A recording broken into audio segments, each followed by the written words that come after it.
everybody. Welcome back to the show. Season 5, Episode 1 of the Mover and Gonky Show. That's right. No Season 4 for us. We just right over, man. Welcome, everybody. Doug, how are you? No season. What's a Season 4? Exactly. I'm keeping it together. Good. Yeah. Good. Welcome back. It's a new season, new us. It is a new us, that's for sure, man. It's been a week, Gonky. Yeah. It's been a week. It's one of those one step forward, 20 steps back. I've perfected it. We rolled down a hill. We rolled backwards down a hill. We rolled down a hill. Yeah. Oh yeah. Oh man. So how was your week, Gonky? What you been up to? I've been busy. Family thing. So I'm actually just me and my son here. Is there a camera to demonstrate, much like the little cam? No, if you put on 5 straight hours of Pink Panther, he ain't going anywhere. So that's what he's watching. Pink Panther, now. like the old school. Oh yeah, 100%. Yeah, Wow. the old ones, because they're okay. They're kid safe. So he's last I checked, he's eating an apple watching Pink Panther. But now my so if that smoke alarm starts going off, I'll have to leave. But I'll be right back. Yeah. Now that my wife went home for some family stuff, and I've just been working, getting ready for my knee surgery. Which is gonna take me out. What are we doing? What are we? When's that? Next week, and they're gonna scope, reshape, and they're gonna shim my kneecap over, because apparently my kneecap doesn't operate normally, and that'll take me out for 6 to 9 weeks. So is it just the mover show for 6 to 9 weeks? This is no. I will not be able to operate aircraft. So I'll be med down. But you won't make the show Monday. No, I won't. Oh man, me and Casmo. Yeah, it's gonna be a good one, man. I love hanging with Casmo. Yeah. Mm-hmm. Yeah. How about you, Mover? How's your our week going? I tell you, it was a very productive week. I judge productivity by chapters written, videos produced, and what moves the ball forward as far as, goals and things. I feel like it kind of fell apart towards the end of last week. Especially as we try to move the ball forward with the Mover and Gonky show. The ball doesn't want to move, dude. It does not. No, it's like the hammer of Thor. It's the hammer of Thor, dude. It is stuck to the ground. We are not worthy. Neither of us could move it. So I spent a lot of last week working on a new website for me, because I guess I don't do a very good job of promoting my books, contrary to popular belief or unpopular belief, or like two assholes that believe this. So I was working on a new website. I got that set up. I got my email thing fixed, because I was having this issue where I would send emails and it would, like, all the spam filters would pick it up. And I kept going to my IT guy that did my hosting thing, and he's like, oh, and he's never very helpful. So I migrated all that stuff, and I was working on our combined efforts, because the Mover and Gonky show is now a part of our media empire. And what? Small empire. Small empire. We're trying to make it an empire. Correct. And in doing so, we got ourselves demonetized by YouTube. Sure did. For at least some amount of time, up to 32 days, perhaps more, perhaps less. YouTube has no customer service whatsoever. They will just tell you that you didn't meet the program policies, but they won't tell you which policy. And if you ask them again, they'll just copy and paste the same answer again. So we spent a lot of time fighting that battle and losing. And then, so that was not fun. Had to write a paper for a stupid class, or discussions and papers. Not a huge fan of that. Hope they're not watching, because I really take it seriously if you're watching. It's over now. I either passed or failed. I don't know. You don't even check for your score. It's just I signed up for the next one. I'm like, you know what? If I get to February 3rd and it says you got to retake the one you just took, that's a sign that it's time to not hang meant. up the old spurs. But no, man, that's it. Just feel like this is like therapy. This is our therapy session. It is. The YouTube thing was disappointing. Obviously, it's a first world problem, and other people have other things going on. So I'm not going to complain too much. I think that it was handled poorly by their customer support, and they don't give a lot of feedback. We did what we saw was the right thing to do to comply with laws and taxes and stuff. Stuff that you really don't want to go to jail about. I don't like jail. No. Don't want to go. Have no No. interest in it. Have no need for it. Oh man, they treat police special in jail, don't they? Well, there's another source of drama.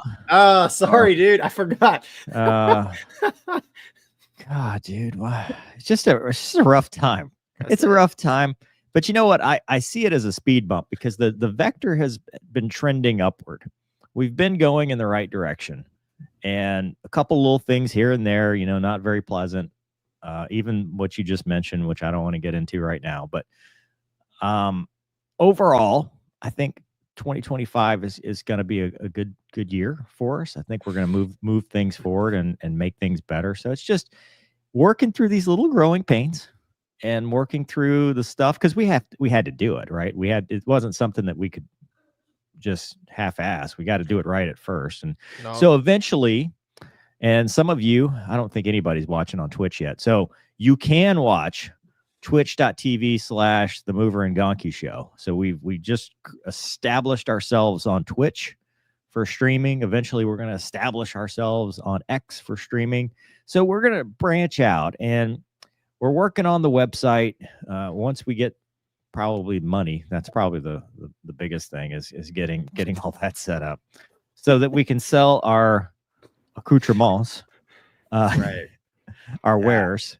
We can sell our wares via the website and our shirts. And so, if you're perhaps moonlighting as an Uber driver, you can show this. It's like advertising. Demonstrate your stuff. And then I'll probably announce it with Casmo since Gonky doesn't read. But I've got the new book coming out, which is what is going to coincide with my new website. So the sci-fi book will have a pre-order date announced, and that'll be a lot of fun. So, I mean, we're going in the right direction. Just a little bit of stuff. Doug, how you been, man? What's up with you? I've been enjoying life and putting one foot in front of the other and all those good cliches. Yeah. Oh, look. No, we do have. Look. Yeah, Twitch is.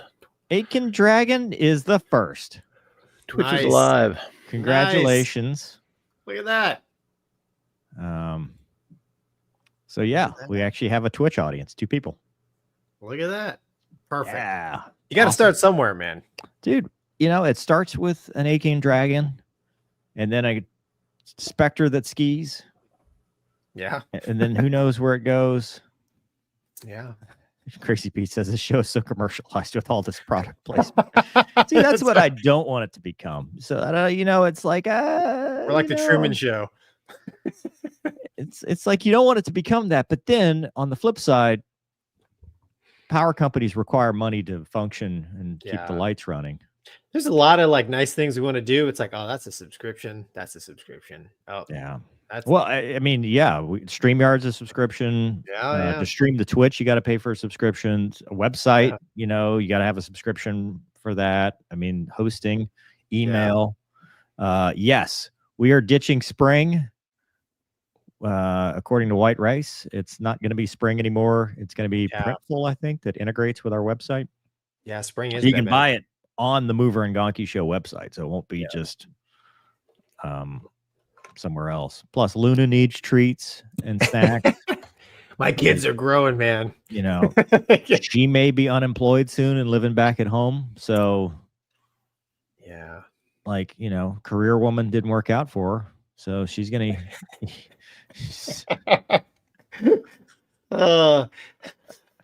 I don't know if career man is working out well for you, either, dude. It never both did. Of us. Like father, like daughter, dude. The apple Exactly. doesn't fall far from the tree.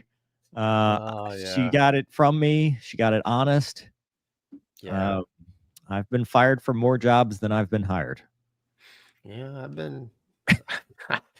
been shown the door a time or two. Garrett says the quality on Twitch is better than YouTube. Really? Interesting. That's a cool picture, by the way, that Cobra. That's Yeah, awesome. it's a cool picture. Yeah. So anyway, Gonky, Yeah, man. we got a show. We do. Oh, wait. What happened to the T-38 intro? Did it not? Did it not? It played the intro. Oh. Oh, no. What intro did it play? Was it the old one? It could be the old one. Oh, man. It is the old Well, mover, we'll just add it to the All right, wins hold on. we've been. I'm fixing it right now. It won't let me fix it right now. We just can't stop winning, dude. All right, remind me I got to fix it because I just deleted it. So now we have no intro. So we're gonna be like that time where I hit the button and nothing happened. And we're just sitting there like, Yeah.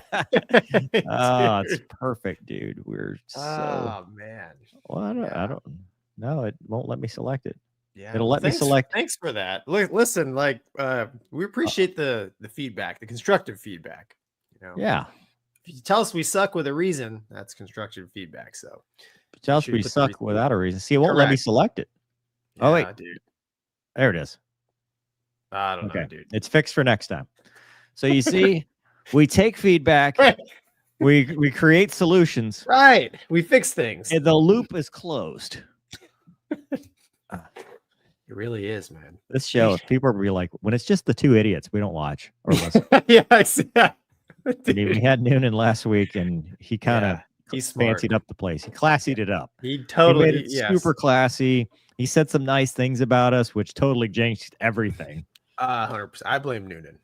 Yeah. Chad insists we have 3 idiots. What? Including, but Doug's like the man behind the fence. It's like you can't blame Doug is not. No. Doug cannot be grouped into us. Last week they insisted. Well, there is the occasional yawn, keyboard punching. You get what you pay for. You get what you pay for at this establishment. Hostile renaming. Hostile renaming. Yes. Status. Oh, I got this one. Status on the Z06. Awesome. I thought so. Thursday was a little bit of a rough day. I had to turn in the Lunamobile. And then I was like, I'm going to the range. And it was a beautiful, sunny, 69-degree day. I took the Z06. I dropped the top for the first time, which is, it's amazing. It's just awesome. I'm so glad I did that because with the high revving flat plane crank in sport mode is just incredible. Went to the new range, which I think I'm going to get a membership of because I don't shoot enough. And it was convenient. It's 3.5 miles from my house. And the Z06 is awesome. No more check engine lights. Still haven't hit 500 miles, so the break-in is not complete, so I can really kind of open it up. But the so far, so good. You know, it's great. Aching Dragon says, this is just bad luck, saving up for your good luck for the big one. Thanks, man. Yeah. D-Jax says, Mover, you need to sell T-shirts with a cartoon depiction of the genesis of your call sign. You know, dude, I was trying to design a cartoon cow with the F-16 pepper on it, and I could not make it look right. But that is a good idea. So I want to do that. I'll hire some people. Yeah. And then Captain Delta Dog. That's old school Delta. Mover, y'all all right? Have you secured the vets with the snow incoming? So sadly, the Yukon is the one that has to be outside in the snow. It is AT4 though, which I think means it's capable. Snowmageddon is on its way. That's why I'm wearing a hoodie. It's cold. Yeah, it is cold. It's cold. And Luna is going to be her first snow. She's never seen snow. So I'm pretty excited for her. I hope we don't lose power. Doug, Twitch people. Twitch.tv. This really is turning into a commercial. Twitch.tv/movercwl. Doug and I are gonna snow day marathon stream to the extent that we can stand it. iRacing till there's no racing. iRacing until there's no racing, and then probably the next day we'll do some Microsoft's Flight Sim. What'd you say? Microsoft's Flight Sim. That's what Raymond would call it. He's like, you want to do some Microsofts? Yeah, that's what I thought I heard. I wasn't sure, man. It's an inside joke. Yes, it is. Corvette World Rob is correct. It's intoxicating. Renee, I guess it can come out in hardback, so to speak. I made the print cover today, so I guess that's just one more thing I've got to do. But yes. Oh, yeah. Gonky, no t-shirt depicting the genesis of your call sign. Dude, you could. I don't think I can, man. It's just a... Yeah. No. That has to remain classified. It's need to know. Yeah, Gonky, you're bullying our empire size. Well, dude. Yeah. That's what I do. Garrett says your advice that you gave me a few shows ago in interviews went great, and I got to interview a 53 pilot and Skid pilot. Oh, nice, man. You interviewed Skid, the pilot, or like Skid is a like a helicopter pilot? Yeah. Okay. Yeah. Cool. What do I take to the range? I took my original, right? Before they became Staccato, they used to be STI. I've got an STI 2011. I've done a video on it. It's one of the early videos on the channel. Deuce and I did a video. We spoofed Grande Thumb.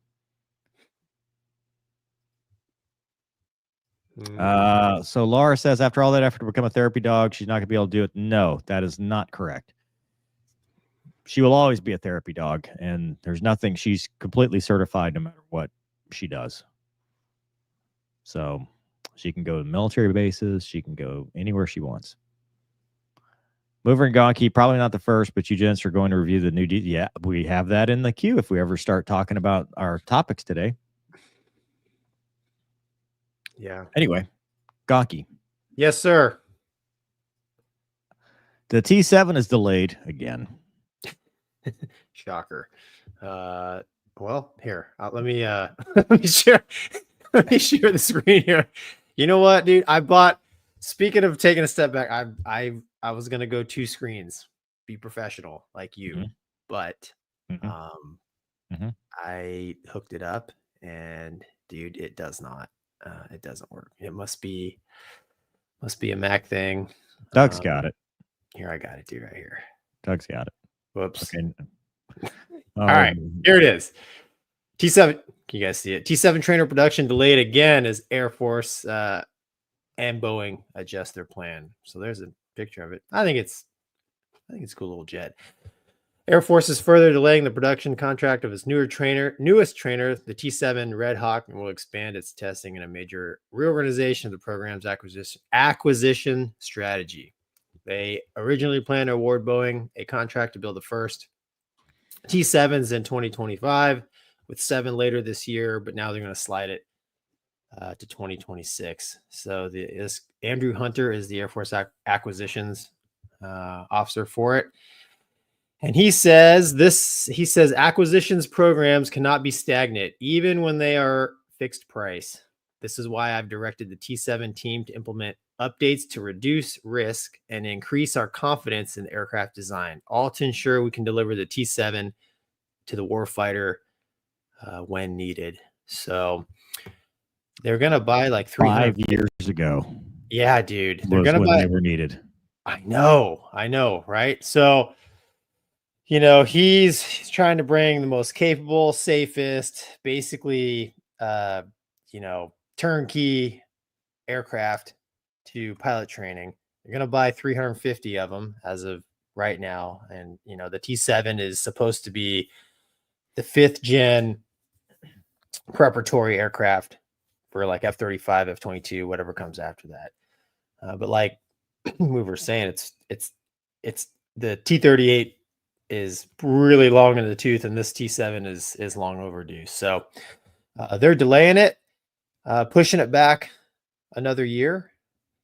And I mean, dude, what do you think? I in my mind, when I read this article, I think they kind of want to I think they're trying to kind of avoid the F-35 problem of like figuring it out and expanding the envelope as they're using the airplane. And I think, and I think they want to delay delivery and production of it until they have all that stuff figured out, which it makes sense to me, but you still get the same delays in my mind. I don't know. What do you think? I'm not a smart man. So I'm admitting I don't understand how acquisitions in this context works, because I thought that this was a joint venture between Saab and Boeing. And the whole point was they took something that Saab already had on the shelf, much like the Gray Wolf that I love so much, the MH-139, where you take something that's commercially available and you say, this will get us there faster, so we don't have to indigenously produce it. We slap an American contractor's name on it, so we are legal, and then the thing's good to go. Let's go. Right? That's what I kind of, in my mind, again, not just a dumb fighter pilot, like I just fly them. I don't deal with all the high level stuff. But then my question is, what are they testing? Because if you selected something that was off the shelf, ready to go, and your competition was the KA-50, the T-50, Lockheed had their offering of that. I think like MB had something as well. If your choices were stuff that were already available, and you get it, and you say, okay, well, let's make a couple changes to make it Air Force ready. What are you testing? Because it seems to me like we spend so much time testing that you kind of miss the point of what it is. It's a trainer. Like a trainer does not need 10 years of testing. A trainer should need, hey, did we buy this off the shelf? Yes. Did it work? Yes. Okay, we put some software. Does that work too? Yes. Like the fact that it takes this long, just like I'm missing something and I don't know what it is. That is my problem with this whole thing. No, you're right. Because I mean, it probably has a really nice nav system. It probably has a very simple air-to-air replica system and an air-to-ground. I mean, really, how long? And and it's not cutting. It shouldn't be. I don't know. It's not cutting edge stuff, right? I mean, it's dumbed down version of our cutting edge stuff, right? If it's a stepping stone airplane, I mean, you bring up a good point, dude. Like, what is it? I mean, is there a design? I mean, they had problems. What are they testing? What are they testing? They had problems with the seat. I know they had some minor problems. I mean, like the Navy, I think that's one of the reasons why the Navy went with the Goshawk, right? The T-45, because it was like you're talking about. It was already in production. Just they tweaked it, modded it, and it had its own issues because of that. But it is crazy that it's now another year delayed when, I mean, we haven't flown the T-38 since 22. And I mean, back then, it'll be our 3-year anniversary in 2 days. Yeah, holy cow, 3 years. But my point is, dude, 3 years ago, things were hurting in the T-38 world. Right. And you can't, dude. Like you want to blame Boeing because it's easy to blame Boeing, but we have a government acquisitions and contracting problem. And I hope today marks a new beginning of something like that, where we look at inefficiencies and say, if the thing was available off the shelf, what are you doing? Like what is a trainer should not take this much R&D. It just shouldn't. I mean, look, for a trainer, you need to be able to do contact, which means going out, sail ship, doing loops to music, and doing patterns. You need first. You need instruments, which in today's world, they're not even doing fix to fixes anymore. Like it's RNAV. It's like, can I dial up the ILS and fly the magenta? Okay, that's part 2. Can I fly formation off of something? Yep. Okay, that's part 3. And then can I go fly low level? Dude, you need the speed because you want a jet, because you want people thinking. And then you need to take that and let's do some basic setups and stuff. Right. So my question, and I know the answer. This is rhetorical. We had F-16s. We could have put them in the pipeline, and the reason we don't is because of cost, right? But I wonder how much, like if you really ran the numbers, how much is the cost difference between this acquisitions nightmare and taking F-16s that are already kind of timing out and getting them, that we were going to give to Ukraine, for example, and getting them to the point that they can be a primary trainer. I wonder how far off that is between a multi-billion-dollar program. I'm not saying it's the right answer. I'm just saying when you look at cost and kind of where we're at, because the T7 is almost a fighter by itself. It's not a trainer. It's a light attack FA, just like the FA-50 could be used in a light attack role. I mean, we're not, but why do we have to have something that's so fancy and so it becomes useless? Like the T1's timed out, the T-38s are timing out. We don't have another option. We're going to talk about this in a minute about their new plan to revitalize the UPT program to accommodate this, which is also a disaster. But like the whole point was to take something off the shelf and make it work. What am I missing, Gonky? Dude, I'm sure it's just a bunch of red tape, bureaucracy, and nonsense, man. It's beyond me why the T-38 should have been replaced probably in the 80s, 90s. Yeah. I mean, it's a good airplane. I mean, the 38 is an amazing airplane considering it's, the 38 has not replicated anything in the U.S. fleet since like 1971 or something. Like it's a first gen trainer. It is, but I always wonder, like, does it matter? Does it really matter in training? Like couldn't you take a T-38, put the latest nav system, all that stuff in it, and it fit the bill for what they're doing now? You know what I'm saying? I mean, the trainer doesn't need to be crazy maneuverable, doesn't need to be crazy fast, right? I mean, it needs to do the simple things that you talked about earlier, plus, some of the new electronic stuff that they're going to get exposed to in 5th gen. I don't understand, the airplane is the machine that carries the tech, right? So I wonder. I mean, that brings the argument is, do you even need a advanced trainer, right? Because, I was in IFF which is Intro to Fighter Fundamentals, with the T-38C, right? It had a HUD. It had a little bit of rudimentary weapon system, BSA, and stuff like that. What you got was the speeds. So thinking Right. at the speeds of a fighter, 6 to 9 miles a minute. That's the difference between that and a T-38, because when you employ it, right? And that was my biggest gripe about the T-38 was, you had these 5-knot speed windows, like for your brake turns and for this and for that. And they're like, oh yeah, we're going to, check and extend. We're going to do this. And you're sitting here going, what fighter does this? And then you get to your F-16 school and they're like, okay, we're going to pull 9 Gs and we're going to, sustain that throughout. And, if I get in trouble, my left hand's going to get me out of it. It's nothing like the T-38 except for the basic setups. Like, can I put another airplane off my wing at 1 mile to 1.5 miles and say one's ready, two's ready, next set will be offensive 9K for number 2? That's the only similarities that carry over from your advanced training and IFF to the B course, is just the admin.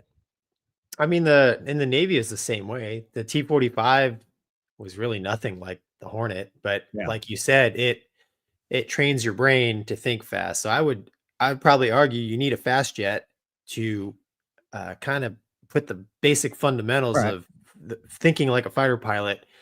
And even if the term performance really sucks, well, it sucks for everybody in your flight because you're all flying the same airplane. So you still have to solve the same problems, right? So can we go straight from T6 to F-16 or F-35? I don't know, dude. You probably could. I mean, you probably, the risk is much higher, right? The learning curve is probably steeper. What I was talking about earlier is not skipping it. I'm saying, could the F-16 have been your T-38, right? Take your D models and make it the T-38. I mean, I mean, the Navy did that. So the Navy had, they had the A.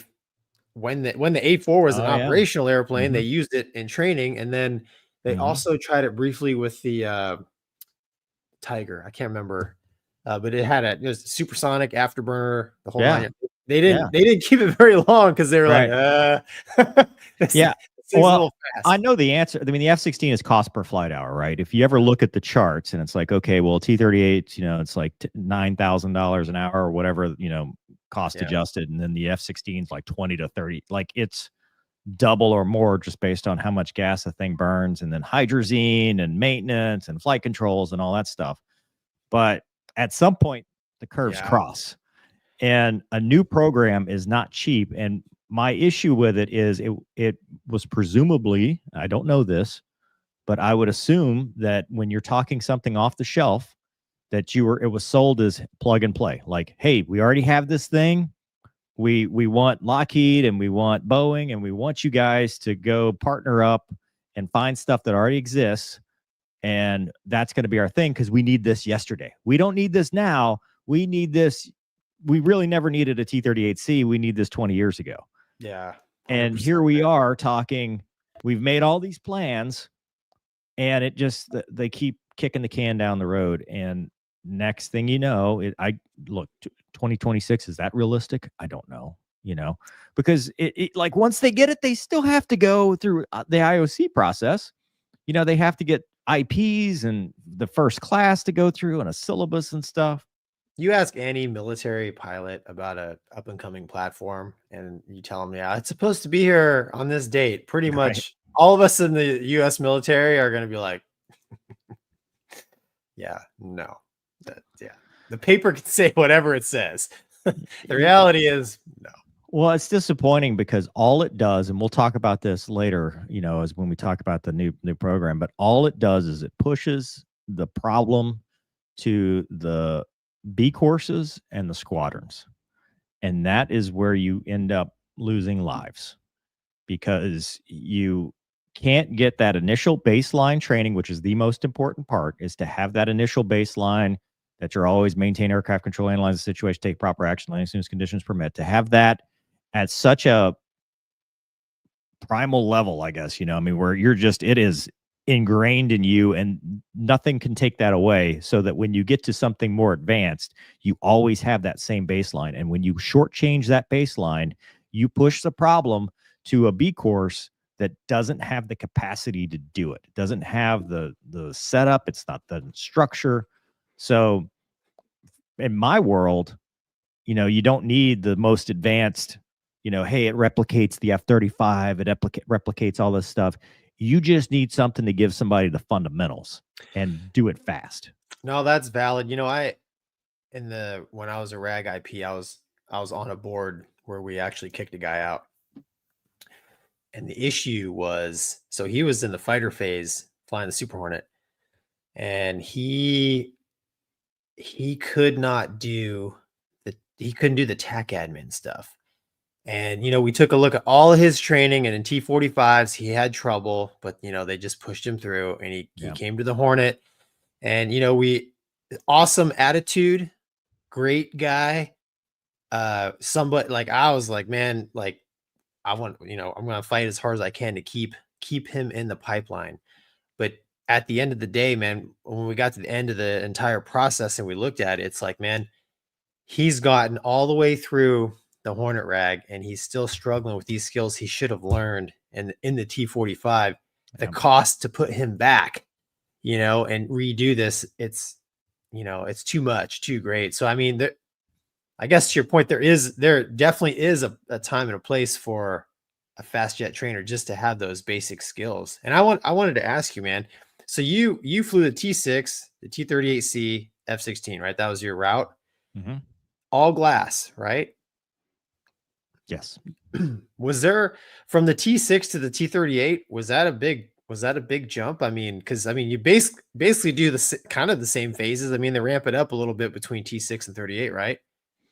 No, the T-38, the difference was the speed and the HUD, and the HUD made up for the speed. Because there's no HUD in the T6. No, not in the one I flew. That does exist, but the T6A that the Air Force has does not have a HUD. So, and as far as it had the EHSI, the EADI and the EHSI center, and then you had like old Apollo GPS, like an old school, like green GPS moving map over on the side. Right. And, you get to the T-38, it's a little bit more advanced. You had a mission planning cartridge and stuff. Mhm. It was a small step up, but it wasn't anything that was like, oh God, this is insurmountable. This is tough. I mean, Could you have gone straight from T6 to F-16? Because it's all glass. That's why I'm wondering. Because dude, I well, did the F-16 analog. wasn't all glass. So the F-16 that I flew and that existed at the time was steam. I mean, the only thing that was glass was our MF. We had 2 MFDs.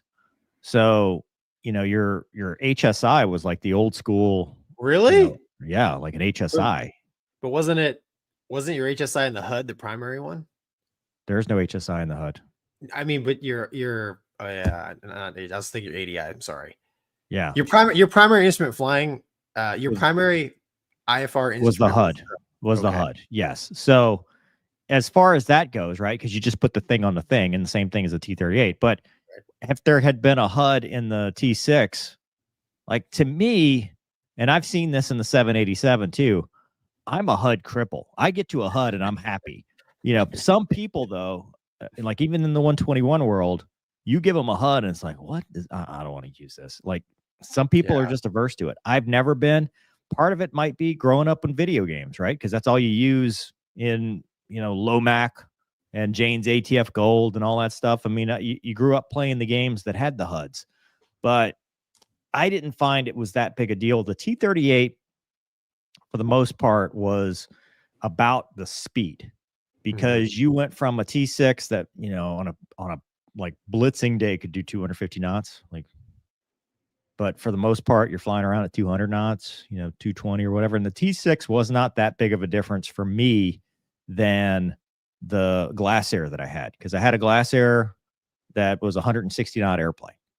And so, I'd go out and, go do patterns at towered fields and stuff like that. And I felt comfortable with that speed jump.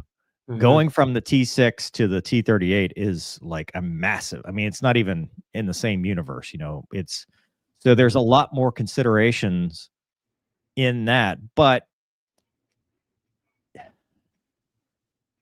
did it make you a better pilot? I mean, you flew it, yeah, because you get the, the rumbling on the wings. You kind of felt performance. You felt a power limited aircraft. It taught you how to formation, position keep without using your left hand, because you couldn't use your left hand because you didn't have that much excess power to do that without burning all your gas. It taught you a lot of things. When I flew it, it still had the parachute. So they hadn't gotten the new seats yet. So that was kind of a concern, and, it gives you back and neck problems and stuff like that. But, the software was the software, and it had the ability to do air to air. It had TCAS. It had the ability to do air to ground. It had everything that, basically has now, minus some upgrades they've done in the past. But I just wonder, what the jump, what kind of a jump they're looking for from the T7 to, 5th gen stuff today, and then tomorrow's stuff. I mean, I understand there needs to be some commonality, because I went from all analog stuff straight to digital glass in the Hornet, and that was the hardest thing for me initially. Yeah, was to learn glass. The airplane was actually easier to fly, right? So your fleet or combat Air Force jets are actually easier to fly than your trainers. But I mean, it's irritating that, it's just so frustrating that, like you said, it's a trainer, dude. The hard part about the T-38 was the pattern. Once you figured that out and could land the damn thing without killing yourself, because the final turn's the most dangerous part of that airplane, especially when we had the old, I mean, when you had the old parachute, you were out of the envelope for a long time in a lot of different bad places. Once you got the pattern figured out, everything else was pretty easy. So I would say, to me, a trainer, and I know what they're doing. To answer your question, I know exactly what they're doing, because as the fighters have gone from, Gen 4, 4.5 to 5, it has become less about being a fighter pilot and more about being a sensor manager. Oh yeah. You are a systems manager doing sensor management in an aircraft that you have to know what's it looking at, what am I looking at, what's it targeting, what do I want to target, What does this page do? Because you know how it is, dude. You get in this every time we're in the show. You get into a do loop between what browser am I looking at? What's selected? Do I have the right intro? It's not about the flying. It's about the systems management of the weapon system, basically. Well, not just weapons. Yeah. Sensors, TCAS, for trainers. I mean, for trainers, what page am I on? What display? Am I in the 1 to 100? Am I centroid? Am I depressed? Am I tracking? What is the aircraft status page that I'm looking at? And is it relevant to what I'm doing? Because you remember in the Hornet and in the Viper, it's all about setting up the displays for what you're doing, right? Yeah, air to ground mode, 100%. air to air mode. That's what they're trying to teach. But I would argue that you don't need it yet. Yeah, I don't know, man. I don't know what more delays could be. I mean, the plane flies, right? I mean, it's flying, so I don't know. Well, but dude, that's I think you make a good point with that, because they need to decide, and it almost to me would be like a secondary course, right? Let's give them the basics of flying so that when they get to Fat Amy, we don't get a situation where, I don't know what mode it was in, but I just let it crash because I stalled into the ground because, the auto throttle kicked off and I didn't know I was in mode 6.9. It's like, dude, fly the plane. Yeah. Yeah, dude, 100%. We'll see if she rolls into 27. Yeah, we'll be talking about this forever. Dan says, what do you think about students landing the Viper? Viper's easy to land. I mean, once you figure it out, it's an easy airplane to land. It's just it takes a few, the hardest part about the F-16 is the side stick. And people tend to ratchet because unlike the Hornet, which is fly by wire, right? You fly, the Hornet was kind of the same way. Remember, if you put full left stick in, it would just hold it there. Well, if you do that with a stick that moves like 1/8 of an inch or 1/4 inch or whatever it is, you end up ratcheting because you want to put in, take out. And when you do that, the jet just kind of ratchets around because you're taking in, putting out. It takes like 30 minutes of your first flight to go, oh yeah, okay, I'm just gonna easy. It trains you. It does. It trains you. The airplane to trains be you. a terrible finesse pilot because all you want to do is just reef back on the limiter all the time. Like because it protects you. It's like, okay, I need 9 Gs. Here's 9 Gs. Okay, the Hornet's the same way. On, off. Well, the Hornet, once you got, at least the A model, once you got into the high alpha regime, you had to let off or else the thing was just gonna. It just keeps going, dude. It'll Unlimited fall. alpha. Right. Yeah. You're like, oh, this is not what I wanted. Yeah. It's like, why is he gunning me? Oh, yeah, that's not what I wanted. No, get that. Look at that VSI. Look at that VSI. Let's see. Doug, any updates on when Wag might come back? I have no idea. He can come back whenever he wants, though. Yeah. Heck yeah. Andreas says, do you guys believe that the F-22 is still the best fighter for dogfighting, especially within visual range or slightly above that? Sure. Yes. 100%. Yeah, Su-57 is probably formidable. Dude, my money's on America. It's a bowling sport, though. Who cares? I do. Yeah. I want the Raptor to win. Ryan says, what would you suggest they use instead of or replace the T-38? What was Lockheed's? What was Lockheed's? That was the KA-50, the T-50.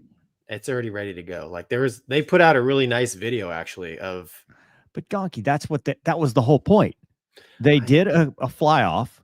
The Saab thing was ready to go, sold it as ready to go. The Lockheed thing was ready to go, sold it as ready to go. And I think part of the issue they didn't want Lockheed to have a monopoly.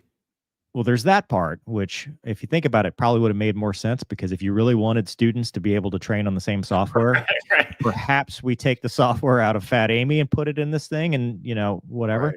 But remember, Mover and Gonky show didn't exist at this time, but if it did, we probably would be on their training video with them saying, don't end up on the Mover and Gonky show because those two idiots will crap all over you because of what happened with the acquisitions process with the F-35. So you have Lockheed Martin, who just showed that the acquisitions process is flawed. And they're like, well, selection, Saab, and Saab did a great job with the Gripen. Yeah. Pilatus did a great job with the T6, and Raytheon. So they were like, well, they probably looked at the requirements and the fly off, and they said, this thing's off the shelf, commercially available. We just need a few things. Little did they know, Boeing has not the best track record lately. And this was about the time things were going sideways. Yeah. Yeah. I don't know, man. You said it best. Our whole military acquisitions program process they just need to completely just throw it in the can and start over, man. Start it over from day one. Yeah. As a taxpayer, it should make you mad. It does, because at the end of the day, you pay 10 times as much for half of what you should have. Yeah. I mean, it's wasteful. There's no at some point, I bet you they could have clean sheet designed something. Like, I think at some point we reached hey, if we'd have just taken all these requirements and built something, right, it would have been better than what they tried to do, because or faster.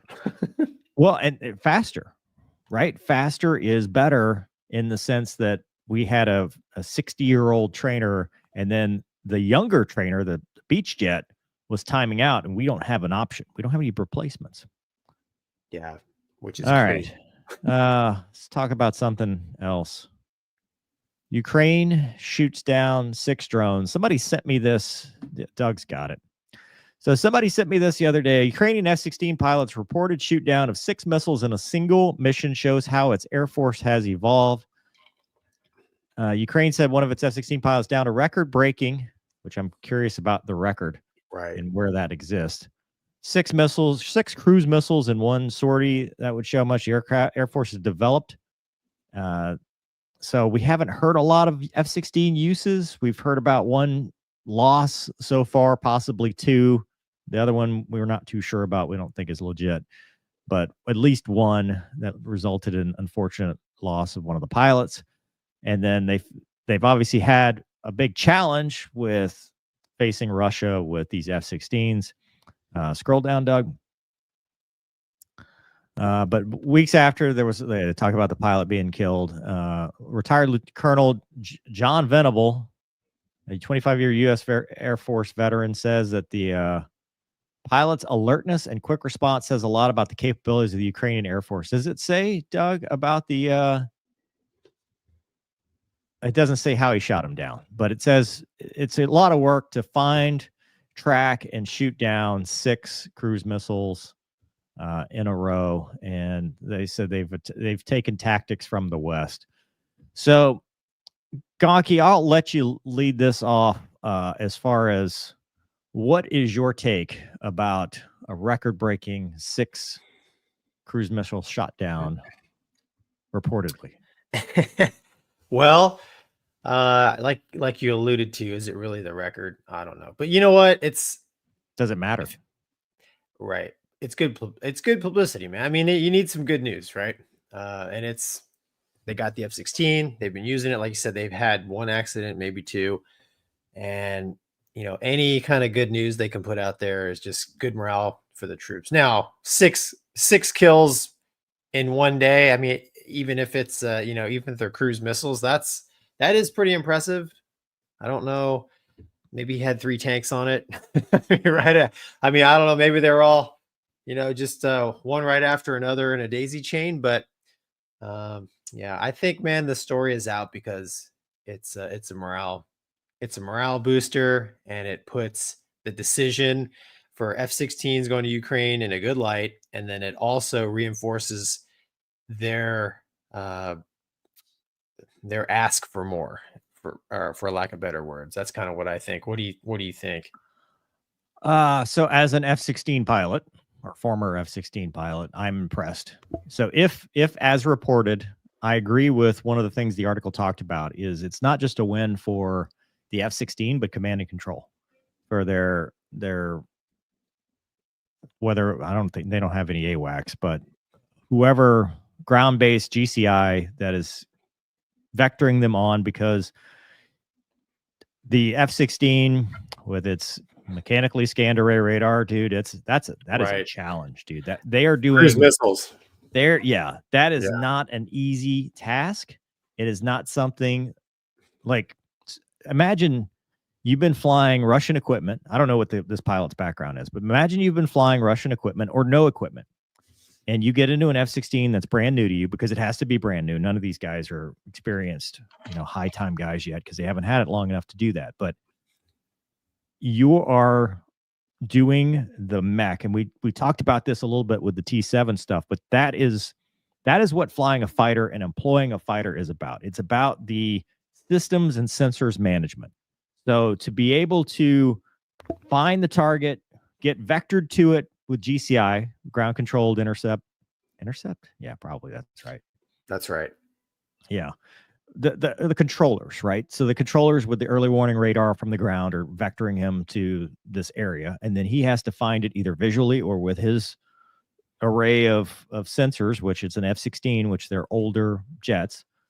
So I think they were upgraded, the ones they got, but they're not like the new Block 70s or the ESA radars and stuff like that. There's work to be done. There is actual mech that you have to do with your radar to find the target, lock the target up, keep the lock, cue whatever missile you have to it. Now remember, F-16, 6 missiles. So that's your Winchester, or you shot the gun at it. So, you either cleaned off the rails. Well, you had to clean off the rails if you did it that way, or you use the gun. The gun makes it even harder. I mean, that's a moving target that you're trying to strafe, that's non-maneuvering, that you're probably bullseyed on.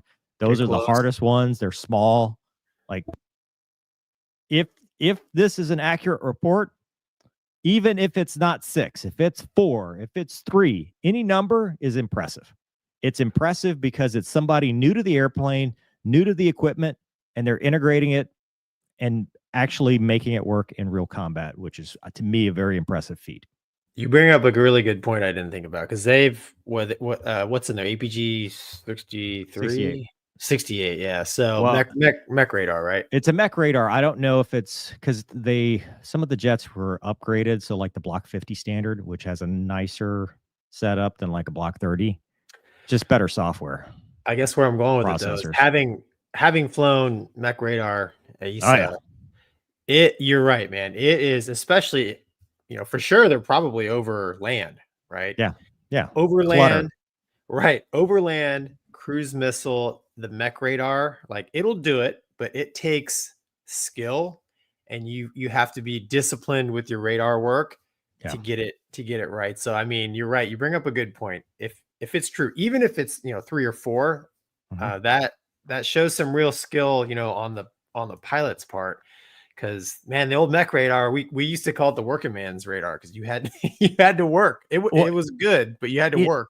It takes a lot of just technique. It takes a lot of, you have to be disciplined. You have to do correct procedures. You can't just, hey, this is going to work out. I mean, I guess you could try and you might get lucky, but to me, it's just a testament to their training, because they were able to implement it, and just how they're good pilots. I mean, to be able to do something like that, again, if true, is pretty impressive.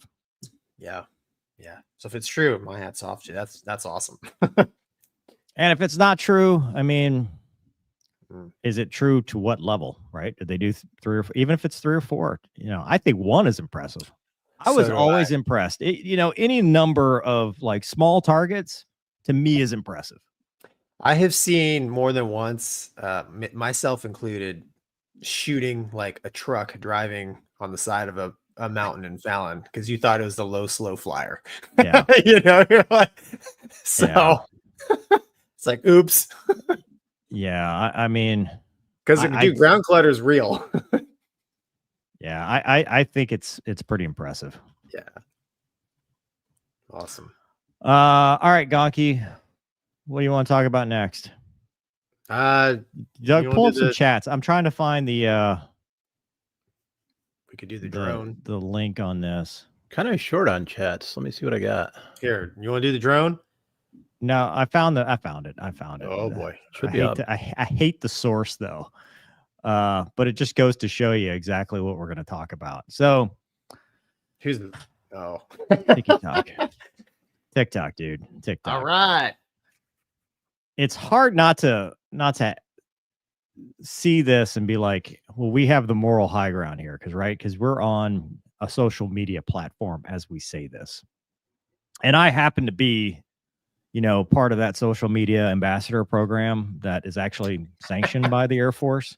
So I have skin in this game.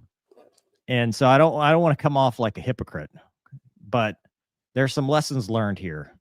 So if you are like Gonky and never look at the news, you may not know that Chinese social media platform in the US and worldwide, TikTok, was banned for about 6.9 minutes on Sunday. Because it was part of the legislation, I guess, that they did. And then a Supreme Court ruling that ruled 9-0 that it would uphold it. And TikTok, unless divested by Tencent from Chinese, because the issue with TikTok was that it was a security threat, right? It's owned by a Chinese company, holding company, ByteDance. And then that in turn, in Chinese law and in the way China operates, all of that data that you provide to that company via your phone goes to Chinese intelligence. Like, it's a direct line to the Politburo. Like, there's no filter. They don't have freedom of speech because China has a different version of this because they censor their stuff. And that's where this comes in. So TikTok, based on a security threat, whether you like the idea or not, was banned. And then it was announced later that it would be returned. But during this time, a lot of people fled to this thing called Jiangsu, which to me, if I can't pronounce it, I'm for sure not going to use it. But that's just me. But here you go. What became news, and this is what we're talking about. Like I said, hate using Pravda, but it has the pictures.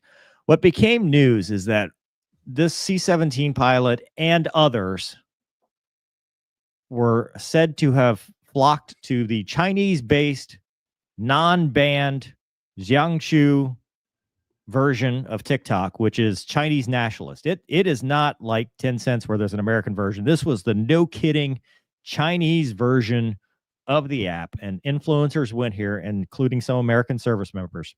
And this one unfortunate C-17 pilot took the brunt of the angst because her videos in the C-17, which, check out that cockpit, dude. That's pretty nice.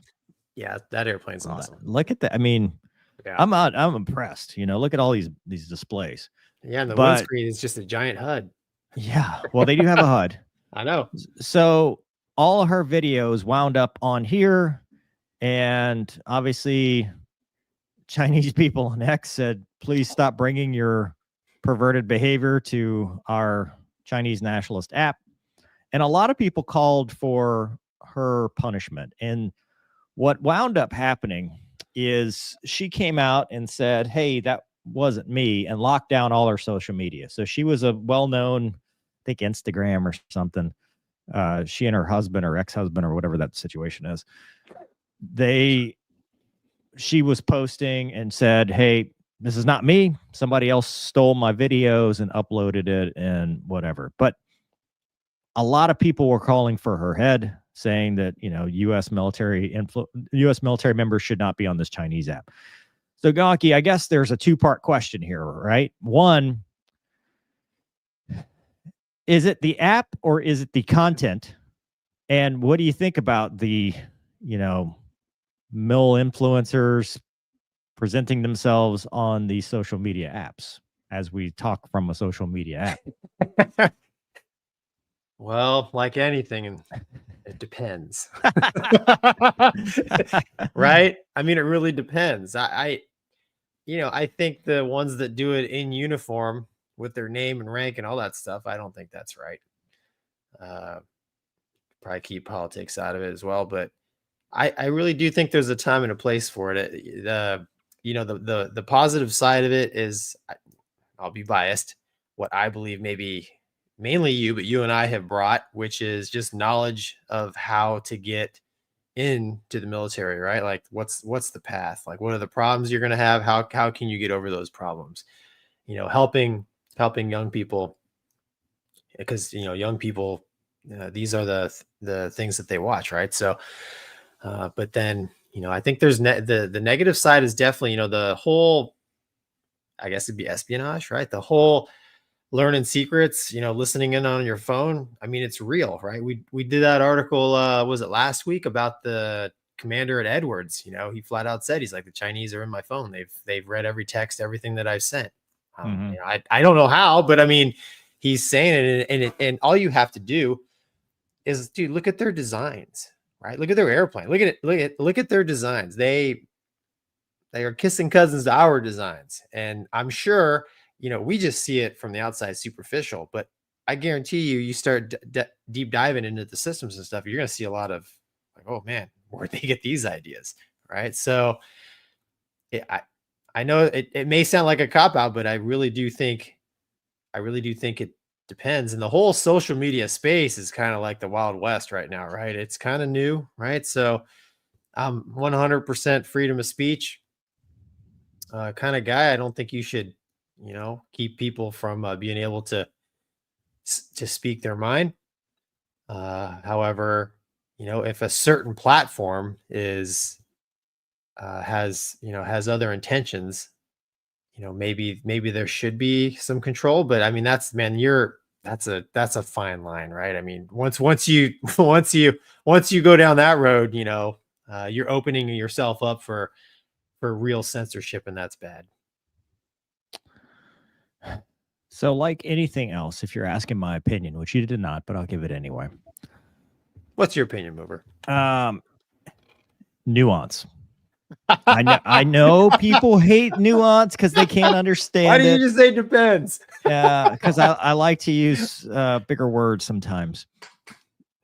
People don't understand nuance. And my opinion is very nuanced on this topic, because on the one hand, I think TikTok is cancer 100%. from an espionage perspective, from the data you give to a foreign, entity, from a social perspective, the short attention span, low reward, high, what do they say? Low content satisfaction, high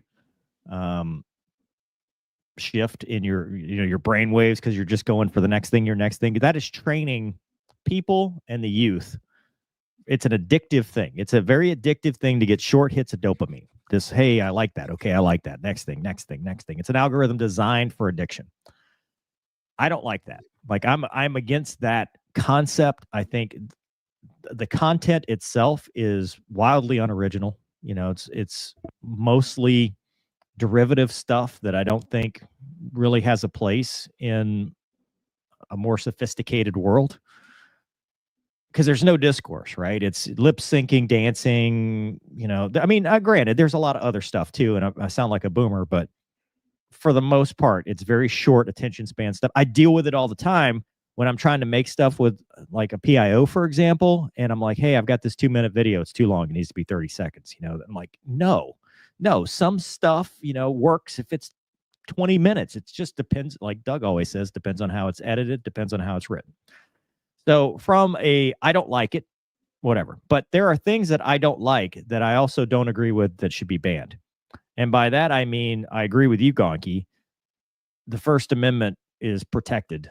So I would like to find some kind of happy medium to where, we're not giving out our data and giving our phones to direct Chinese companies and governments. However, if people want it. Now, on the flip side, the reaction people had for the 6 to 9 hours that TikTok was banned was like taking crack from crack fiends. I mean, it was such a withdrawal, and everybody was crying and complaining. Like, if that really affected your life that much, that's bad. That tells you something, right? That tells you got a problem. Like, you're going through withdrawals over this thing. So that's the first piece of the social media deal. And the fact that people could not wait to flock to one that was not even nuanced. Like TikTok, okay, yeah, people could argue, the servers were produced by Oracle. It's in the United States, those servers. The CEO was, I think, Singaporean. There was a little bit of separation where you could maybe argue your way through it. But to run directly to a no kidding Chinese nationalist app that has, rules that, hey, don't bring like that part, you're an idiot. Yeah. So let's bring it back around though to the actual part that we're talking about, which is the mill influencer stuff. I don't care whether her stuff was stolen or she posted it. If she had approval, or she believed she had approval, because she was doing this on Instagram, right? So it was already on Instagram at one point. The flight videos are the red herring here, because if it wasn't classified, if it didn't show anything that violated OPSEC, operational security, if it didn't show anything that would get anybody in trouble or killed or whatever, or it didn't violate camera policies or all that stuff, like if it was within her ability as a military officer, I have no problem with it. Like, I don't have a problem with it at all. The only thing I have a problem with is people running to this app and putting it on their phones and giving their data as U.S. service members and then tying that all together to a Chinese app. Because the influencer thing, I mean, we have a DoD social media policy. It exists. Now, whether that's applied fairly throughout the DoD is a whole different argument altogether.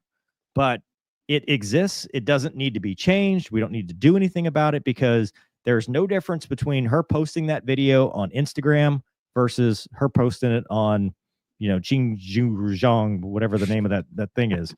Right. There's no difference, because the video is out. The information is out. The issue is if she created that account, and that shows poor judgment. But if she says she didn't, then okay. I mean, people steal content all the time. They make up accounts and they imitate people. It's not unusual. Yeah, good points, man. I guess my real beef with TikTok is, especially if you have kids, you should read the book Irresistible by Adam Alter, and he talks about, like you're saying, Mover, the dopamine hit, and it is literally harder to break those addictions than hard drugs, because you can't carry hard drugs in your pocket. Yeah. You know what I'm saying? The hard drug app isn't staring in your face all the time when you go to call somebody, right? So those short dopamine hits are not good for human beings in general. Yeah. I mean, that's why you make fun of me because I don't do social media, but like, I'm kind of an addicted person, so like I stay away from the crack, right? So yeah, I mean that 100% valid. And yeah, I don't know this C-17 pilot story beyond this article. So I don't know if she was abusing, Right. DoD social media before this, and this is just like the final straw. And again, my argument though is that it depends. It just depends. It depends. There's parts of this that are really bad, and there's parts of this where it's like, okay, dude, let's Right. calm down for a second and actually look at what's going on. I don't think that anyone actually, I don't think anyone should be on this, Chinese national app. I think you're handing over your data, and you shouldn't, but especially not somebody whose phone ever travels onto a military installation. Because now you're giving access to everything, GPS, microphone. Now, granted, there's a reason you don't take a phone into a secure area, but I mean, there's a lot of data they can get just by your patterns of movement and where you're going. And, you were here, like you're a C-17 pilot, right? So on Tuesday, you were at, in California, and next thing you know, you're in Dubai. Why were you, look at all these stops you made along the way. Right. I mean, you can still be giving data to an adversarial nation. Oh, if you watch some of these forensic shows, that the police, the information they can get with just the phone calls, I didn't even realize it, but like when you turn on your light on your phone as a flashlight, like that timestamps, right? I mean, you're wow. right. It's crazy how much info you can get. Yeah. Plexi says there's a constitutional right to free speech. There's no constitutional right to use an app passing data to an adversary government. So I'm going to agree with you and disagree with you on this at the same time, because Depends. it depends. But well, hold on. Here's why it depends. I know. Because it has been argued that the social media, because this was the argument with Elon Musk when he took over X and buying it, it is the town hall, the town square. And so if your social media has become your town square, you have the constitutional right to be able to use that to voice your opinion. Now, the difference is it's a private company being banned by the government. So at what point does security override constitutional requirements? That's a whole, like, now we're getting into the Patriot Act, right? Because at what point do we give away our freedom for our security and vice versa? It depends. Yeah. And I don't know. Yeah, man. I mean,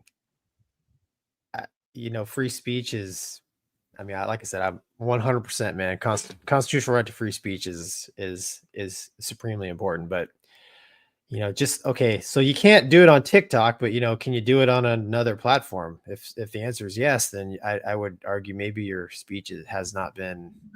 That's true. Right. But your data is going, you just changed the adversary. Well, but what I'm saying, okay, instead of saying something on TikTok, okay, don't use TikTok, but use YouTube. I don't know. You know what I'm saying? Like, I think the I'm not playing sides here, but just looking at both sides, they just wanted to ban the TikTok was basically the stream to China, right? It's like, you say whatever you want, just don't say it on this app because it's going to go to our enemies. I don't understand why people are so mad, because Instagram Reels and Facebook, it's all the same thing. Shorts, Reels, it's all the same thing. So I'm a boomer. Dude, I'm borderline boomer, maybe full boomer. Oh yeah, you're full boomer, dude. Am I full boomer? All right, hey man. Spoiler alert. I guess we weren't going to watch the whole thing anyway. DCS has come out with their 2025 and beyond video. I haven't seen it yet. I don't know. Well, you know what? We're not monetized anyway. Let's watch the whole thing.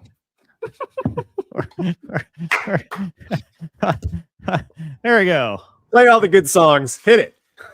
Play it anyway, because we're not. Watch us get approved and demonetized right after. Perfect. If that's what shakes it loose, I'm fine with it. Hold on. Can you hear that? Oh yeah. Dang, dude. Yeah, so this is all just a big wow. This is all in DCS? Yeah. I think. It's like, so the big push is their new campaign model, which I don't understand, but I'm told it's good. So wow, look at that, dude. Tanks. MVGs. They already have that. Yeah, look at the man. The realism. Like Doug should be talking. He's more of an expert on this than we are. I don't know if I'd go that far. Man, the realism is crazy. I do play a lot of combined arms, though. I don't even know what that is, but okay. I didn't see an F-35. Is that because it was a Star? It's at the end. It's a reveal. Holy crap! Was that a Hellcat? I think it was a Hellcat. Yeah. There's a Tomcat. You need to watch these a bunch of times. Look at C-130. Yeah. Swordsman. Gonky flying it. Yeah. F4? Phantom, dude, at night. Nice. That's an F4 too. Swiss Nice. F-18s. Bud. Oh, that's awesome. Flash 1. Wow. There's Gasmo. Look at that. Typhoon. Yeah, that's coming, so to speak. The Typhoon? Really? Yeah. Who's making the simulation? DCS. With the F-35, I wonder how. Whoever DCS is, I think DCS is just making it. I wonder how accurate. the modeling will Well, that's be. what we're going to talk about here as soon as you finish watching this. This is, man, the graphics, it just blows me away. Yeah. Absolutely blows me away. I hope I don't need to learn how to read a map. I still see no F-35. It's at the end. Spoiler.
I gotta turn the volume down, dude. It's starting to get loud.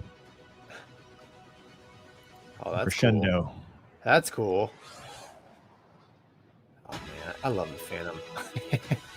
So wait, so can you be a ground guy too? Can you be a? Yeah, you could drive the tank.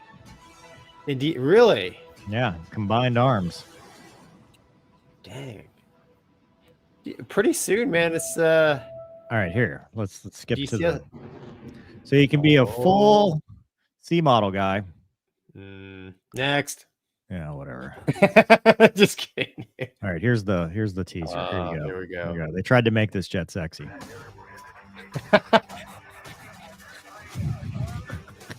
You're like, oh, this is gonna be awesome. Look at this. It's gonna be so great. Look at those lines. Looks good at these angles. It does. In the dark, she looks good. Yeah, and then you're like, Don't turn the lights on. Don't turn the lights on. Don't turn the Oh, what did I bring home? It was closing time. It was a long time. Music, we're screwed, dude. That's so demonetized. Yeah, it doesn't matter where YouTube is probably trying to call your phone right now, telling you never. Actually, we'll probably get a message. We were gonna approve you guys. Yeah, that's what I said that as we started this segment. Okay, your reaction. Oh, for DCS World tomorrow, whatever it's called. Incredible, man. I mean, yeah, it's incredible. Like if my wife wouldn't kill me, I want to have my own setup, man. That's awesome. Yeah, there's a lot of machines in there I will want to operate just to get. I want to see the vantage point from, the real life operators. From the being Defender. a Hornet guy, whatever. Being a Hornet guy, when I sit in the Hornet, I can tell you that the visuals are pretty darn close to what it was really like. So, well, that's the question, Gonky. What do you think about so? DCS has always been, and Wags has talked about this, like they won't do anything full fidelity, which is what everything is, right?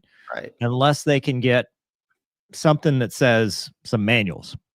And they put out a post that said they're using open source material from stuff that they found, some papers and stuff to put it together and create this. So this is the first time where because like the F-16, for example, well, you can go online and get the Hellenic Air Force F-16-1, and that's a lot. That's where a lot of stuff. That's why when you look at it, you're like, this looks a little off, because they got it from that.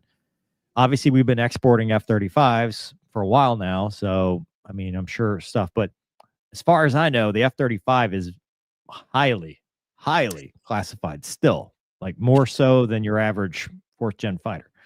So the question then is, how high fidelity can it be? Is it, and does it matter?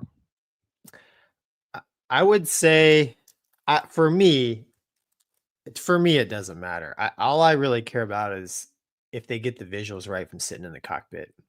I mean, I don't know, man. I don't really care about it. Like, I don't know, when you and I fly DCS, what do? Guns only, let's fight. Like, we don't mess with the. And people get mad at us.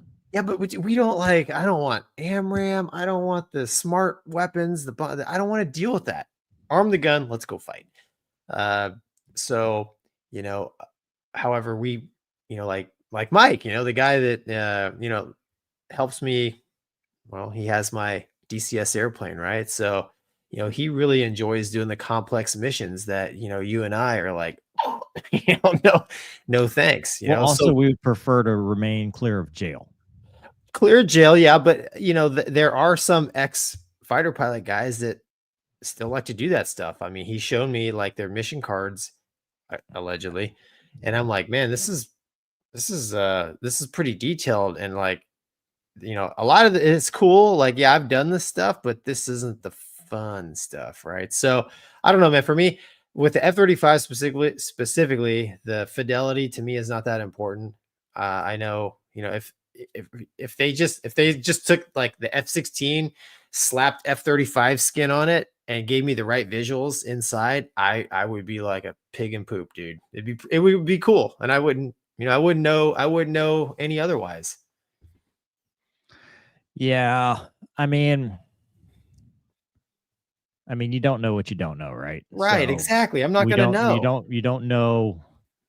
That's not what always cracks me up. Is everybody's like, I want it to be as realistic as possible. And it's like, well, how do you know if it's not? Right. Like, what? And sometimes you don't. Like, what do you? Right, exactly. I mean, I've flown the F-16, and sometimes I'm like, I can't remember if that looks close. Like, there's some stuff you're never gonna remember. Yeah. I think though,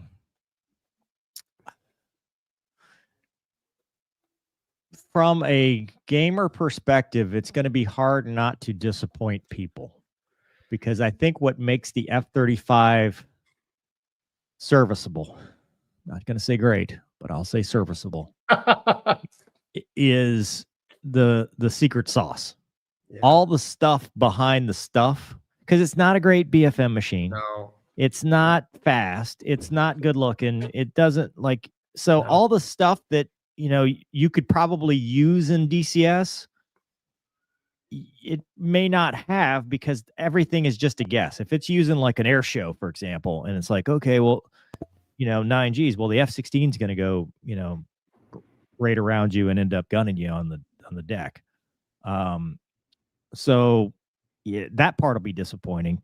The sensors, I mean, unless they just make it God mode, which it could be, they could be like, well, you're dead, you're dead, you're dead. But then that's boring, right? Because fun is going out and, being King Kong and figuring it all out. I mean, if they make it realistic and it's like, well, he died, let's go home, high five, see you at the bar. I feel like they might be setting themselves. They should have done the Raptor, because then at least you get the Hayaka stuff. Well, in my limited DCS experience, but I've compared and contrast like real Hornet versus DCS Hornet. There are just some people that they just want it to be as real as possible, like everything, And then there's some people, I get it too. I get it 100%. But Gonky, think about this, because I see this in racing, right? I want to know, because you want the self-validation, because you want to think that I am flying something that I then spent some time learning, and I'm just as good as real life X, Y, and Z. Because if it's real life and I conquered it, holy crap, I did something. If it's easy arcade mode and I conquered it, well, I mean, there's no bragging rights in that. That's that. Doug, help me out here. There's that psyche of, if it's as realistic as possible, it makes me better. Yes.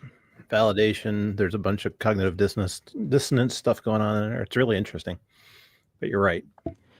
Yeah, and I guess Thanks. I don't like people like me. I guess I don't need that. But people, there are people. I mean, because they'll say it's a combat simulation, right? DCS, right? So they want the simulation to be as close as possible because it's a simulator movie, right? It's not a game. Okay, heaven forbid. So I think it really depends on the customer, right? If you got the customer that's just looking for a realistic view of warfare, you can't beat it. Can't beat it. It's amazing. You talking about DCS or the F-35? DCS in general. But if you're looking to get accurate replica of F-35, F-18, F-16, you're not going to get 100%. You never the real deal, and you'll never will. Yeah. And I think people don't get that. And we say this all the time.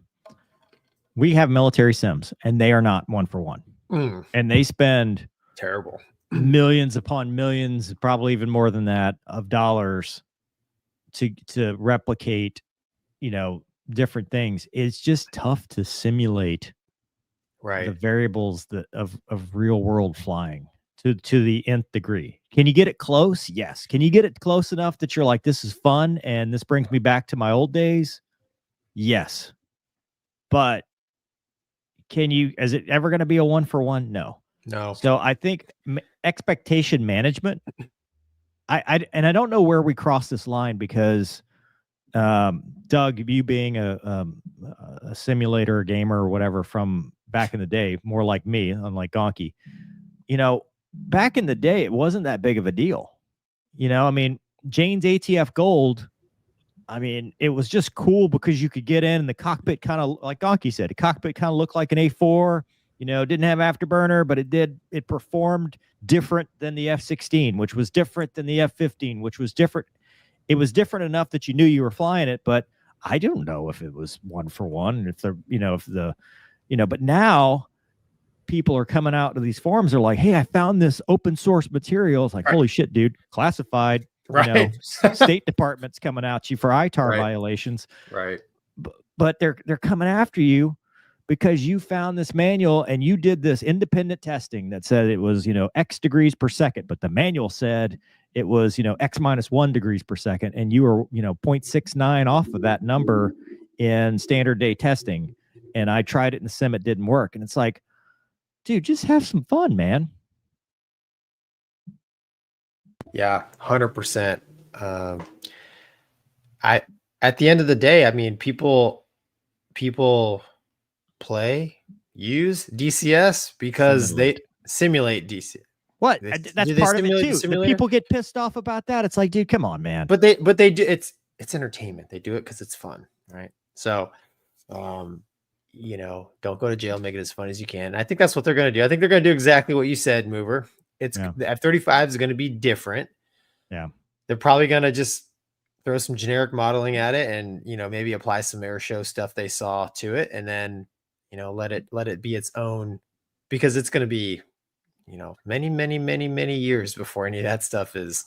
Well, and they'll fine tune it just like they've done the F-16, just like they've done, the F-18, where, you fly it in one update and they go, oh, we fixed this one thing. Oh, no, we didn't. Now we got to go the other direction. Like they're going to go back and forth and it's going to be a constant update cycle. But I just wouldn't get too wrapped around the axle about, can they make it realistic? Because the answer is no. Well, and to your point about military sims, I mean, I used to teach military sims as part of my job as an instructor in the Hornet, and we used to tell the students and tell ourselves, we're like, well, it doesn't work this good in the jet. It's like, or it worked better in the jet. I mean, when it came to the physics, exactly. BFM, yes, the jet was just superior. It was. I'm talking about all the other nerd stuff. It's like, Oh, dude, the yes, radar locks at, yeah, perfect. invincible You know? ranges. Oh yeah, it worked. Didn't drop. Yeah, fine. Oh, Fox yeah. 3. Thanks. Yeah, that was a quick sort. That's Yeah. yeah. All right. Let's see what else we got. A lot of chats here. Here we go. It's weird without the super chat. Manuel says, I don't think any rational person expects one-to-one. I've been playing flight simulation games since 1984. DCS, close thing. Yeah, sure. Perfect. Yeah, DCS is amazing. Crazy Pete says, not a real Herc. It's a J model. J-Mod. Here's one for you, Gonky. Osmondia says, do you guys think that pilot quality has gone down with a focus on systems rather than airmanship, civilian, and military? Yes. Maybe. Yes, and I am a product of the lesser pilot. I am. T-Bag says, I'll teach you how to read a 1 to 100. Oh, no. I'll teach you how to use ForeFlight. Yes. That's funny. Oh, what's next? You want to talk about your Turkish unmanned fighter? Sure. Apparently. Talk about that, Gonky. All That's right, here. something Hey, there's another exciting. video, dude. Maybe we'll get okay, Doug, I'm gonna need your help. Can you pronounce that again? I've been I saying can't do it. Kizilelma, Bayraktar Kizilelma, but There we go. we probably have some people from Turkey in the audience. Maybe they Yeah. can. Yeah, I guess I they don't can't think they talk. like me, but they don't. Yeah, they don't they like don't you. like me, man. Okay, yes. Well, here's their drone. Advances as Turkey's first unmanned fighter jet with successful flight tests. I say drone, but unmanned fighter jet. So there is actually a cool video right here. Check this out. It's only a minute. You guys see it? That's great. Look at this thing, man. Nozzles are all. Yeah. Taxi. Look at that right on the center line. So the big news is it just did its first flight. You think it sent that video to China? Right off the wing? Dude, That's how it took its selfie? The Chinese are probably at the field, man. So, first flight, gear down, pretty standard. Comes back. Check out this thing. Whoa! At first I was, yeah. At first I was like, uh-oh. Yeah, We might have an 811. Correct. Yeah, we might leave some pieces of this. Oh, but look at that. Flared it Yes, off. dude, look at Saved that. it. Look at that. The Exactly. music So is perfect. Oh, is look, there they music? even synced it to the music. Yeah, I can't hear any music actually. Yeah. See the little air brakes pop out? So, yeah, there it is. Well, that was the Canards. That was the Canards. Yeah, exactly. half So yeah, man, they did the first flight of this thing. It's I guess it's more than a drone. It's going to be a fighter. The improvements they have in the future, they're going to put an engine with the afterburner in it, which will make it even faster. So the way it is now, yeah. So it's got a ESA. Here's the crazy thing, man. We talked about how crappy our acquisition program is. Look at this. Look at this, man. When was this project initiated? 2021. And right, they're already flying a prototype. Today Well, in fairness, we're flying a prototype T7. It's just how many years have we? lots of people take that long. They're called doctors. Yeah, exactly. So, yeah, this thing's gonna be pretty awesome. It's like we were saying, it's got the ESA. It can go and the current with the current engine, man, it can do 0.9 Mach up to. Wow. Operational 25,000 feet, service ceiling 35,000 feet. I think carry it has a pretty good bomb load. I think it's like 2,000 All internal. kilograms. Ooh, it did not say that. But it's about a 15,000 pound fighter or drone. Wow. So it doesn't take much to get more than a 1-to-1. It's kind of a right that the 15. I remember the Goshawk, the T-45 was 15,000, T-38 was around 12.5, right? So I mean, it's right in that. Yeah. Probably like T7 size kind of fighter. So it wouldn't surprise me, man, if this they integrate this thing with Khan, right? Kind of get their own loyal wingman going. But I thought it was, I mean, I think it's a pretty cool looking fighter. What do you think, Mover, after watching that video? Yeah, I am curious as to what their use case is for it. Like, what do they see it as? Export. In addition to their own. But in a tactical environment, are they Oh. thinking loyal wingman? Are they thinking, you put a dozen of these and do DCA without any pilots? Because they've got the con. How does it integrate in the bigger picture? Because it's cool by itself, right? We're showing that. Does it have AI? Are they thinking it's going to integrate some AI like we're doing with the F-16 in those tests? I'm curious what the next step is going to be because it looks very capable with the ESA. It's probably going to have greater than a 1-to-1 thrust to weight ratio. It's going to be maneuverable with the canards, single engine. But how do they see it in the battle space? Yeah, how do they plan to employ it? That's a good question, man. But I think, in fairness, I kind of think we're all trying to figure that one out.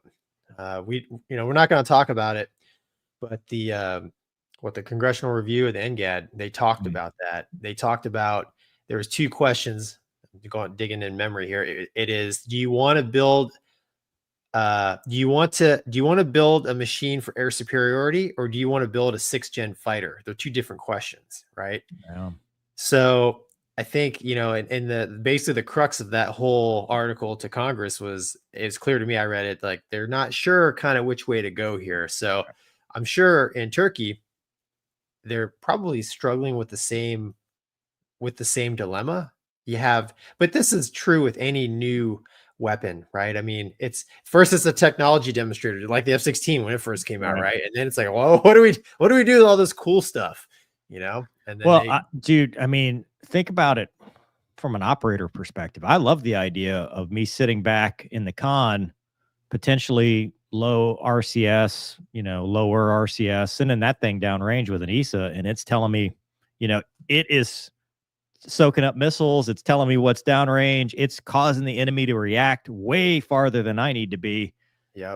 It's your dumb wingman that hubcaps you, because it's expendable.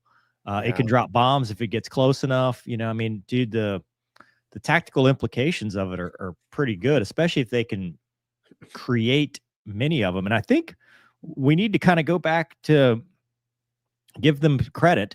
Assuming that this becomes a full-fledged program like you were talking about, as far as giving them credit, they are ramping up their defense industry. Turkey is becoming a player. We talked about them doing the deal, or trying to do the deal with the Saudis. Yep. We've talked about the Khan's first flight and how quickly that happened between them and the South Koreans. South Koreans are kind of the same way. Right. Other countries are starting to ramp up their research and development, their production, and we'll see if they can sustain it, but the key thing that always seems to come back is engines. Yeah. Like every time we talk about one of these things, it's like, well, they got this engine, but later they'll have this engine. It seems like engines always seems to be the hang up.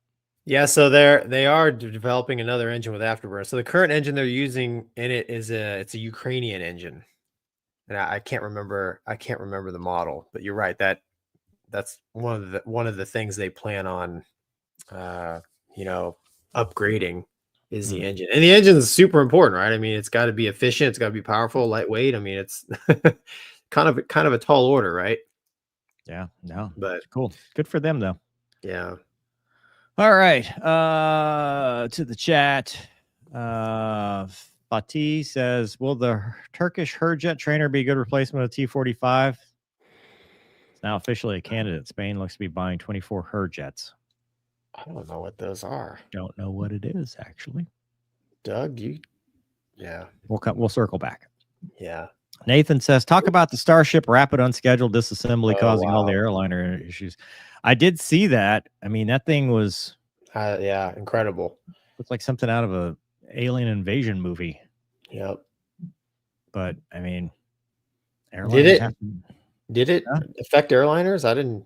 Yeah, they had to hold because I think in like Turks and Caicos or something somewhere down there. Oh wow. South America, they were in the Caribbean. Yeah. In that region, they were having to hold because it was coming down in that area. Yeah, they got some pretty crazy footage. Yeah. That thing breaking up. I would not want to get hit by it. No, dude, no. Hey, Gonky, ever link up with Yokel for a possible guest appearance? Yeah, I reached out to him.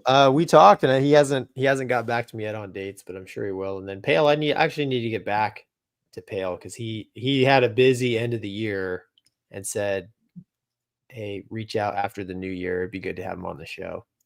Okay. Gonky, do you want to talk about your carriers, or do you want to? How do you feel? Oh, I don't care, dude. Whatever. I don't know what this means. Carriers, the carrier's new enemy. Dude, I gotta pull up the article. So basically, with the new government, we've got what Elon Musk and Vivek Ramaswamy, right? They've got the new Doge, right? What's it stand for again? The what? Mover. Huh? Doge. Oh, Department of Government Efficiency. Yeah, Department of Government Efficiency. I can't find the article, man. But basically what they talked Right. about.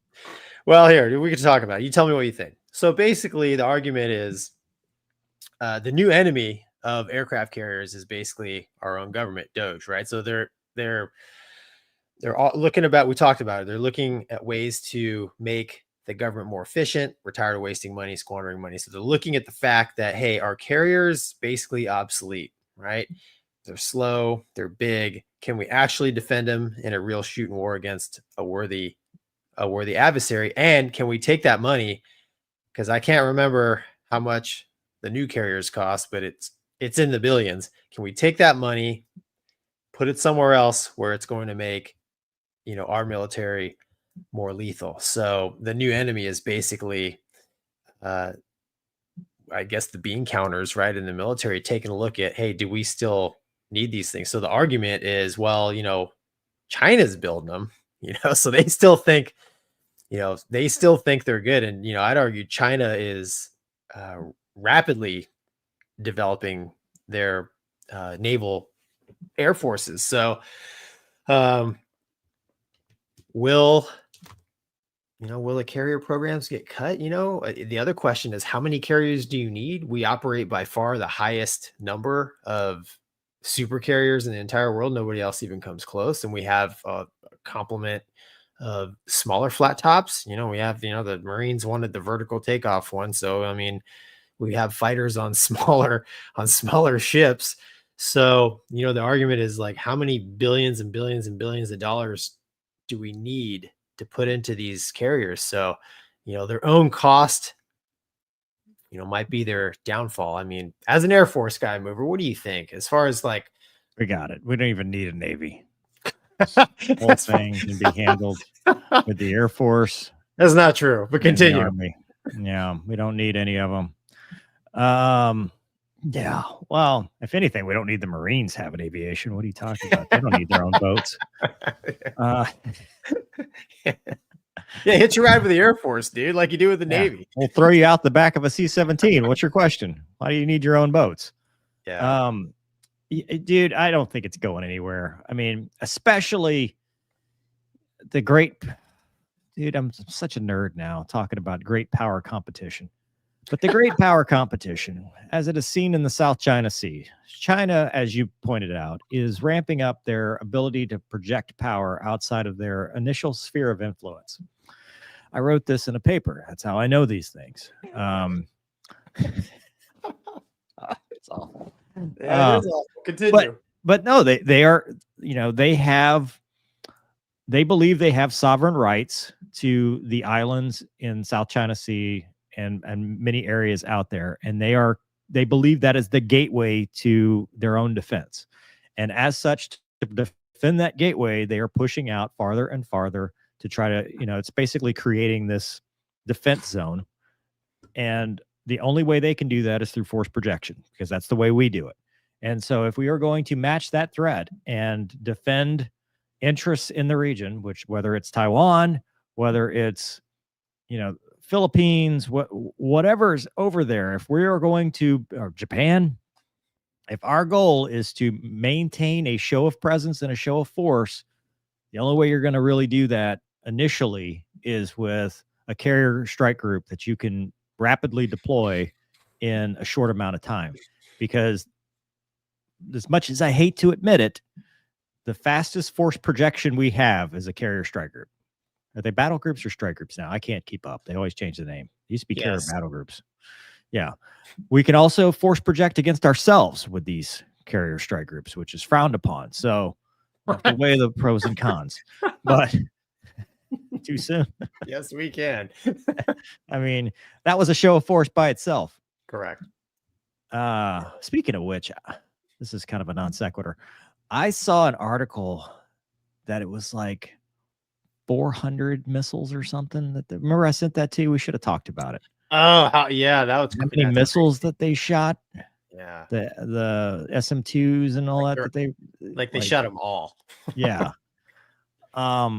So we've demonstrated, basically our capabilities just by fighting the Houthis. And so I guess that's the argument, right? In the GPC, great power competition with near peer or peer adversaries, we need it. Situations where we're wasting money shooting 400 missiles to keep the carrier safe against, $10,000 drones or $5,000 drones or whatever they are. They're not the little quadcopters, but they're still cheap drones, relatively speaking, than a $2 million missile. Where we're wasting, $1 billion worth of missiles to protect the carrier strike group in the Red Sea. That is an argument for maybe that's not the right answer because it didn't have the desired effect, which was, take out that capability. We basically just parked a carrier strike group and then swatted missiles coming at ourselves versus using that project power to stop the threat permanently. Yeah. But that's a policy question. That is not, that is not a carrier strike group thing, but it does show in the world of drones how vulnerable they can be and how much it costs to defend them. Yeah, I think a carrier is just like any weapon. It has its place. And I really do think it's vital for the U.S. Navy to have a strong carrier force. I don't know how many carriers that involves, but I would disagree with anybody that says we don't need carriers because, like you said, Mover, we don't need to ask anybody, to park 5 acres, off the coast. Right now, they can shoot at you, but it is the fastest way to project power, and sometimes just the presence is all you need to keep the shooting from starting, which is also good. The only thing I can think of that may make it start becoming obsolete is space. Yeah. As we move towards space, and that's that's an ethical argument, and there's a lot to space. Elon's talked about all the debris up there, Jared talked about it, but Elon's talked about it too, about there's so many satellites, so much debris, space lanes, lanes of travel between, eventually the space station and the moon, space station and Mars and stuff like that, but also space-based weaponry. When you start developing, because look at some of these ICBMs, that's basically what they do. They go up to space, they separate, and then they're different payloads. But if you started in space, well, you could park that anywhere. You can, you can maneuver that, in which case now it's space warfare. But even if that exists, you still have the age-old problem that will always exist, which is in order to maintain a response and a presence, you have to have physical boots on the ground. You will never, and even then, we've seen in the desert how that works out, because an asymmetric threat and a political appetite against, total warfare can put us in a place where we're just going to take casualties. Yeah. We'll find out. We'll find out, if the carrier survives. Like anything, I'm not too naive or ignorant to think that it's going to be forever, because if you study the history of the carrier, right back when they first came on the scene, all the admirals were like battleships. Air power is just it's a show, right? And then I think that article you were talking about talked about a transition to space. I mean, about the whether it was the NGAD thing.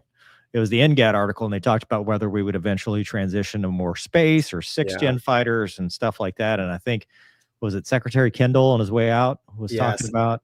Well, he said he was going to let the next guy deal with that. So, but I mean, it's still.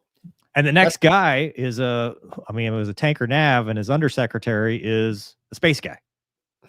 Yeah. So, yeah, we'll see. We'll see. We will.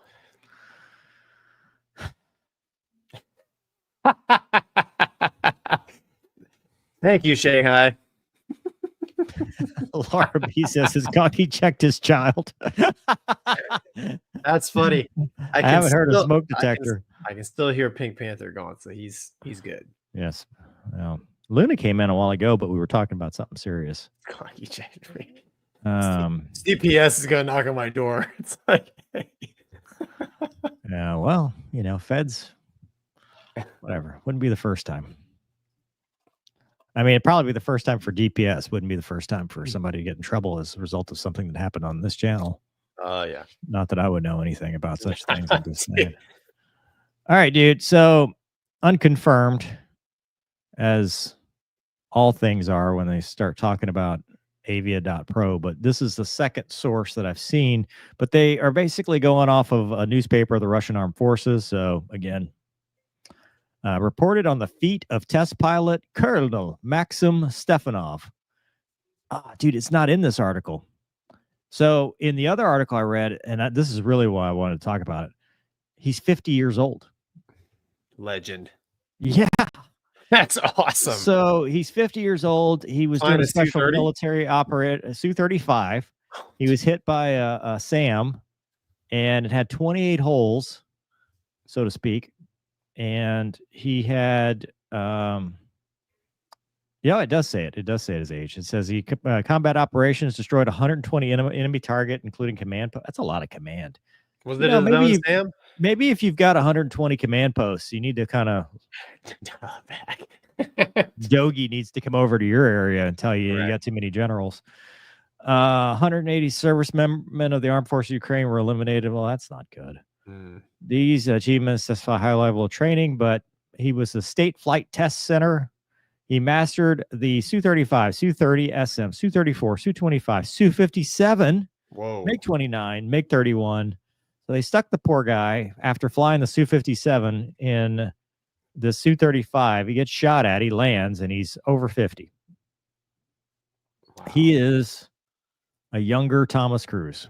Yeah. He's kind of, if it's true, like all of those airplanes he's flown, I'm jealous.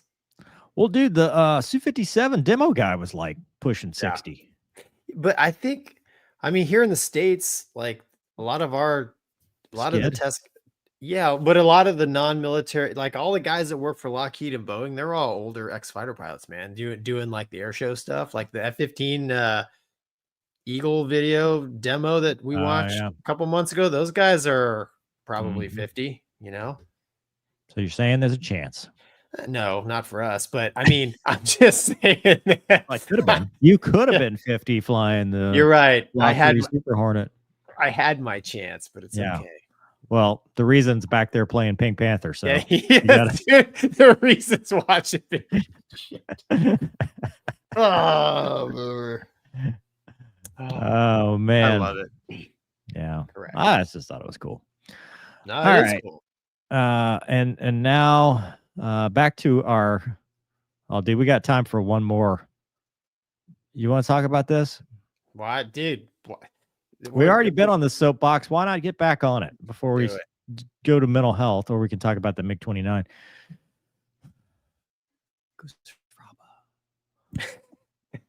Do we have the right? I don't know. There we go. The Air Force tests future pilot training production model. January 9, 2025. Air Education and Training Command partnered with the University of North Dakota. Sound familiar? Were you South Dakota or North Dakota? North Dakota. Say that again? He zoned out. I can't Air Education and Training Command partnered with the University of North Dakota Aerospace Foundation Flight Training Program in Arizona. And the Satellite. flight training program in Tejas to test a new initial pilot training model. A total of 65 U.S. Air Force student pilots took to the skies from Mesa for small group tryouts. They were using a Part 141 certified course to get basic airmanship, instrument, and multi-engine flying competencies over 139 days, approximately 110 hours. The initial results are positive, says Brigadier General Matthew Leard from AETC. After completing this, the first class will start undergraduate pilot training utilizing a revised syllabus. And the second class is projected to begin in March at Columbus. In the revised syllabus, they will get 108 training days, 57 flying hours, 50 simulated hours, and the T6 Texan 2. The model we were testing allows for increased throughput to meet Air Force pilot production requirements. Initial data shows it does so while also increasing the quality. Moving forward, they will explore partnerships with several public universities as well. They want to do 1,500, but they've got a backlog of 100,000 applicants. Oh, sorry, this was back in World War II. We're trying to make things better, but the threat is growing, and we are out of time. Eric Cetera is harnessing the power of the American academia and industry to rapidly re-optimize program. And if you'd like to learn and earn simultaneously every month, he's just ladies, never mind. I love it. Gonky, your thoughts? Soapbox on. Well, now. okay. Hold it. You want me to add some context? I will. Yeah, dude. Before you begin, let me add you some context. Go ahead. So this is not the whole story. A friend of the channel sent me a eye chart, is what it looked like to me, but it was all the production models and how many students they were making and T6 and all that stuff. They're doing a lot of the small group stuff, including Air Force Reserve, Air Force, et cetera, Air National Guard. And the idea is they want to shift the burden off of UPT because they have no T1, they have no T38. And what they want to do is move this to the civilian sector. So the idea is if they reduce T6 hours and reduce T38 hours, they can add, you got your multi-engine in Seminole on the front side, and that will make up for it. So they're putting the burden there. The Army's doing it too. The Army just got a contract with CAE or somebody to do initial flight training in a Bell 505, which is a very nice helicopter, before they go fly the Lakota. Very weird for the IPT helicopter to be nicer. But my point is, this is the Band-Aid fix. They're also looking at, I think, the MB 339 or MB whatever 346, whatever that new one is. And they're looking at ways, because we just talked about the T7, of figuring this out, because the T38's having problems and the T1 is about to be gone. Your thoughts?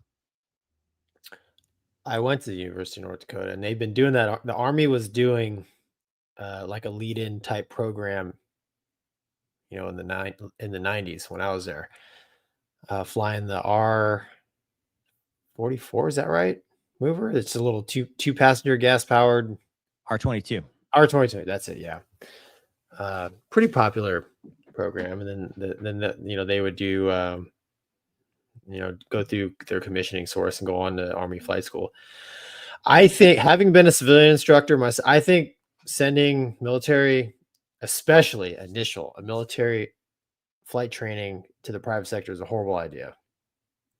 There's two totally different thought processes, cultures, whatever you want to call it. I went through the University of North Dakota flight training program as well. So I just, dude, it's a really piss poor Band-Aid that they're trying. You know, at the end of the day, man, get the tools that the military needs to train the men and women for the military that this country deserves and the government wants. Like, period, dot. Like, don't, like, this is, in my mind, this is a really bad idea. You know, it's okay to do, I don't know what they call it anymore, right? Get your 20 hours of Cessna time before you go. Yeah. That's fine. You know, that's okay. It's a stepping stone, right? But to try to somehow reduce hours using civilian flying training, so you don't have to do as much mil training. I mean, I had 700 hours of civilian training, right? And none of, very little of it transferred over into military training because the mission's different, the mentality is different. In the civilian world, you don't train for mission success. Period. Dot. In the military, you do, right? And that's huge. Even in the 121 world, you don't and I can't go get extra sims in the Airbus because I'm like, if I ever had this one thing happen, or I did have this one thing happen, I'd like to go in there and kind of work this thing out and get better, right? Performance, right? Military is performance based. Civilian world, it's in the civilian world, it's even more cost benefit, right? So in the civilian world is what is the minimum? What's the minimum? So that's what you get. You get training to the minimum. So I don't see it being as a good thing. And it's just going to be another layer of contracts and bureaucracy and red tape and crap between some government agency who's in charge of this and some civilian company that's going to make money off of it. That's what I think, Mover. What do you think? The good idea fairy has struck again. Yes, 100%. So I have questions, like always, right? Oh, yeah. It depends. So IFT has gone through a lot of iterations since I've been in the military. If you talk to like Deuce and my former roommate in the B course and pilot training, when they were casual lieutenants at Nellis, right? The Air Force said, "Hey, here's basically a voucher. Go get 20 hours in solo. You got up to your solo," and they would just send them. So their day job was to be a casual lieutenant. For them, it was in an aggressor squadron, which is a really good deal for them because they got to see a fighter atmosphere. But the flying part was, shorts and t-shirt and, just flying with just a regular civilian instructor. Then IFT moved to, I think it was DOS Aviation, and they went up to Colorado Springs, and it was kind of, I would say, military in that they prepared students for UPT. They had stand up.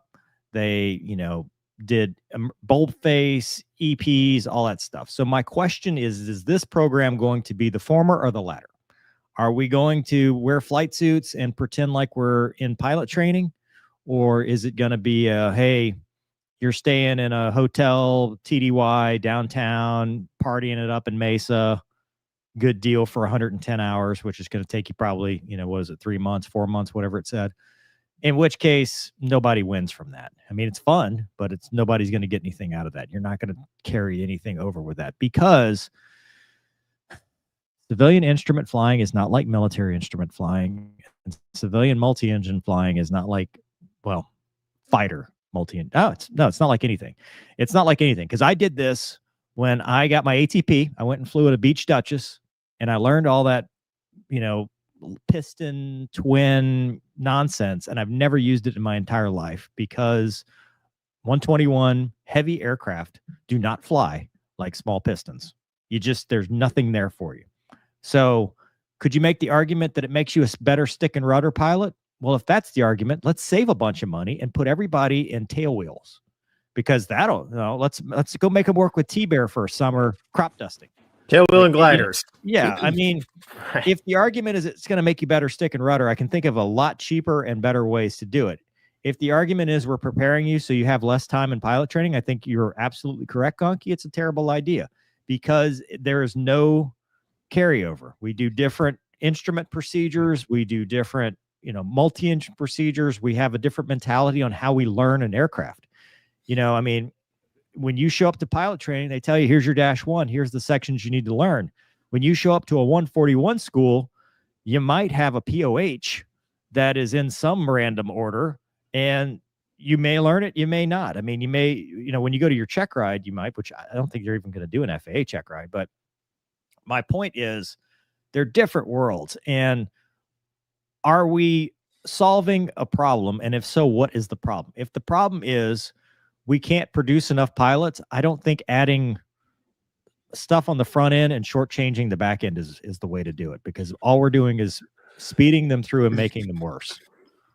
Well, also, I think a big part of military training is the military part of it, right? So if you Right. reduce significantly the military training, you are hurting the military's lethality as a whole, because I can't remember, it was one of the instructors like, listen, we can't shoot at you, but we have to put stress on you, Right. because whether you're flying a C-17 or a fighter, like you're gonna go into places where people want to kill you, and you have to be able to perform in stressful scenarios where you never got any of that when I was at UND. Never really got any of that at 121 training. It's a totally different, the military is in the business of killing people, and the people don't want to be killed, so they fight back like as hard as they can, right? So like, Yeah. but it's a vicious game, right? So when and the Air Force actually does a really good job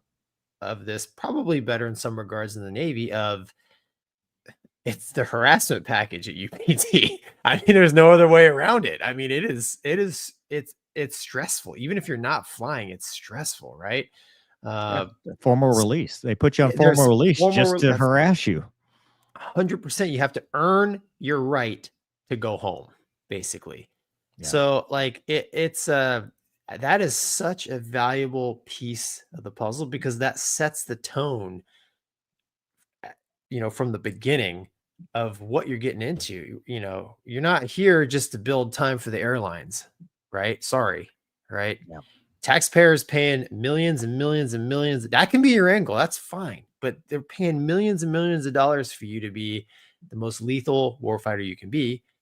And that requires a very specific style of training. And in my opinion, Mover, back when we went through, I think they actually had it doped out pretty good. That's just my own opinion. I mean, one of the things I saw on the slide was that, everybody goes through T-38, which is more of, what's new is old, or what's old is new. Because back in the, the 90s and 80s and stuff, everybody went through T-37s, and then everybody went through T-38s. And, that's where they kind of separated. And then you went to heavies or fighters or whatever. Well, now, we used to have this multi-track system because we had the T1, we had the T-44, we had the helicopter, TH1H. But now we don't have that luxury. And so we're kind of going back to trying to figure this out. I want to know the specifics of the program, because if it is, no kidding, Joe Bob, more than likely, it's some 21-year-old kid who is your CFI teaching another 21-year-old kid who is just out of the academy or wherever, and you lose that military discipline part of it. You lose that law of primacy. So what did you gain? You gained some ratings and maybe a little bit of air sense, but I went to pilot training with people with hours, and I got to tell you, they struggle just like everybody else. It's so like regional guys with 2,000 hours, they may do well initially, and then everybody's the same. And especially if you're shortchanging the program to where I think it was 89 hours I got in the T6 when I went through, 89 or 90 hours. 50? You cut 40 hours off of that? And then what? How many hours is the T-38? Is there a T-38 program? Are they going straight to, because remember, that was one of the programs at 1.2. They got their wings in T6s and then go straight to Altus or C-17s or whatever. So you're expecting them to be brand new co-pilots without that mentality. I think we just need to figure this out. We need to figure out how to do it within our own system and stop trying to rely on the civilian sector when we don't need to. Right. But maybe we do. I mean, they're all smarter than us. Way smarter. Yeah. Okay. Well, anything else to say? No, man. I mean, I'm sure we'll see how wrong we are, Mover. Always. Somebody will email me. All right, Gonky. It's the end of our show. We've actually somehow managed to go past our usual time. We have. We'll do a quick mental health minute. All right. Taking care of your people. So we usually talk about mental health in terms of what we can do for ourselves. And we have talked about mental health as far as taking care of your wingman, but this specifically I was thinking about as far as a leadership role. Gonky and I think, can agree that we've seen good cases of leadership and bad cases of leadership, and how that affects mental health for your people. Because a good leader will go to bat and take care of their people and look at kind of what their needs are and balance that against whatever mission you have, because you have a task you have to accomplish no matter what organization you're in, and you have rules and you have the construct within your operation that you have to adhere to. But you also have to look at the people. Sometimes they say people first, mission always, mission first, people always, whatever. But if you are looking at what they need, whether it's as simple as tools, equipment, stuff that they need to be safe, secure, and have some level of morale, you can take care of them and they will accomplish the mission. And sometimes they'll make things happen where you thought that they couldn't. If you are cognizant of what's going on in their lives, you can kind of see the indicators that maybe things, maybe you need to intervene. Maybe you need to see, how can I reduce the workload, increase the workload, whatever it takes to keep them operating at the highest level. Where we sometimes and often fail as leaders is when we ignore the human aspect of the people, and we think of them as cost units, and we think of them as less than just people. And when that happens, you just end up in a situation where morale goes low and they leave, they quit, they move on. And you may have thought that, no means no, like they ask you for something and you say, no, that's just the way it is. And, suck it up, and they'll just shut up and color. And a lot of times people will either quit outright, quit and stay there, which is probably the worst one, where they quit and they're just walking, they're walking dead essentially, because they're doing the minimum so they don't get fired, but they're really not helping you out.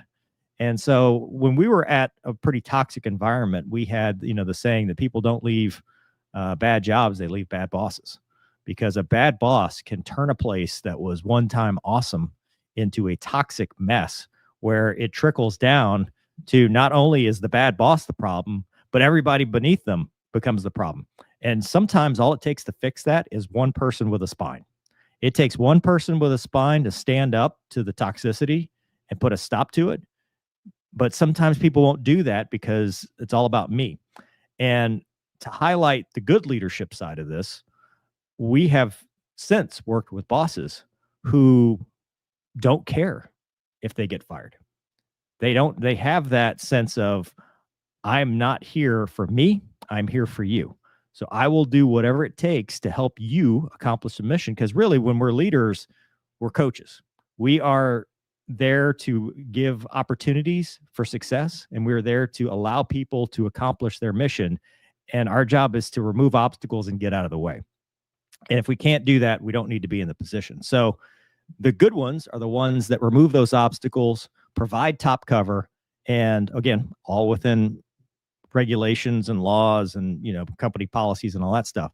But the good ones are the ones that take care of their people from the aspect of, I will remove every obstacle I can to make sure that you are safely, securely, and happily able to do your job. But if you don't do that, they'll quit on you and their mental health will suffer. And then your mental health will suffer because nothing gets done. Gonky, what do you got? Thoroughly covered, Mover.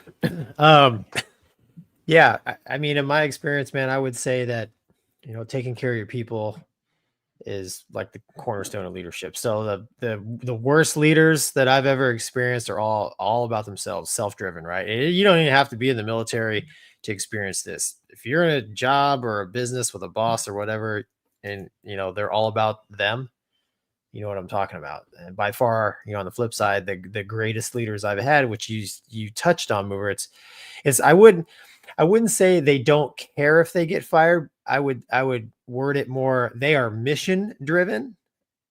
So what that means is, if they've got to make people above them uncomfortable for Mm. them to get the mission done, they will, right? Even if it leads to them getting fired, kind of thing, right? So in my experience, the best leaders I've had, they were all mission, because as members of a squadron, a unit, you're all a team, right? You should all be mission driven. And I think that's part of the thing that drives the cohesion within a unit, is if you're firing on all cylinders, and in a fighter squadron, maintenance is doing their thing. They got the parts, the maintainers, and the pilots are doing their thing. And it just it's a place you want to be, and everybody gets tight because everybody is focused on the same thing.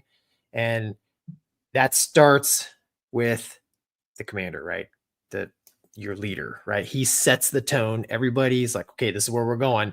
And then you find out real quick if he's actually behind that or not, right? Lip service. Correct. Yeah. Lip service, 100%, man. So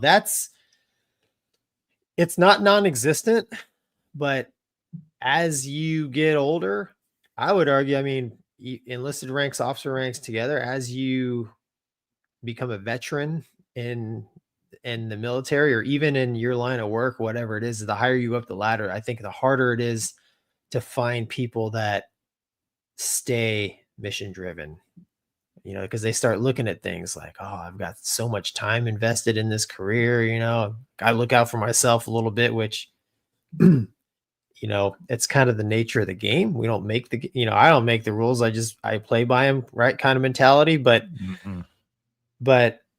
at the end of the day, man, if you don't take care of your people, and your people aren't going to take care of you. And that's not, in the military, that's not where you want to be. And I think that takes away from the lethality of that unit. Doug? You gentlemen both have a lot of perspective and experience on this one, so I don't have a huge amount to add. The Mover, when you said people first, mission second, or mission first, people second, my experience in leadership, and I had the luxury of having chosen my own team to a major extent by that point. I picked good people and I took care of them, and then the mission just followed. They did what they were smart when I hired them. They were still smart when I asked them to go do their job. That's a luxury if you can get it. I ultimately quit that job, though, because I had a lot of responsibility and no resources, because my boss wasn't taking care of me. So that's what I got. Yeah. Just remember, you got resources, chaplain, military one source, DPH, 988. Don't suffer in silence if you're going through something. Good leaders will look out for you, but sometimes you got to look out for yourself too. So just a reminder on that. Doug, looked like you starred some stuff, which will end our show tonight because we are way past time. Yeah, we didn't have any Midnight. super chats, so I just had to use a shotgun. Yeah, approach. we're just kind of making it out. In 32 days, we might have it back. Midnightly says, there are leaders I felt supported by, my workplace leaders I felt undermined by. The difference is pretty distinguishable. Yeah, you can tell. People know. I mean, it's just like dogs can see if somebody likes dogs. Like you can just tell. You can know. Riri says, servant leadership empowers the workforce and helps everyone succeed to meet the mission and get the work done. Yeah. John, who has a calendar full of the best quotes ever. Yes. Colin Powell, a.k.a. Mike Tyson, says, a true leader has the confidence to stand alone, the courage to make tough decisions, the compassion to listen to the needs of others. Yeah, I mean, Gonky, what I was talking about, I mean, yeah, it's not the, hey, I don't care if I get fired, but it's also the I can stand up. Right. I mean, it's I will do what's right. The people that typically don't stand up are the ones that are worried about what's next and not what's now. That goes back to stuff we've talked about, living in the present, living in the moment. If you're living for the next rank or the next assignment, then you won't stand up in the current one because you're afraid of how it's going to affect the next one. So, that's the risk. Crazy Pete said, retired on active duty is road. Mental Health Minute is dealing with demonetization. I thought about that. I thought about using that as our mental health minute. I'm going to have Gonky lead it from the super kitchen.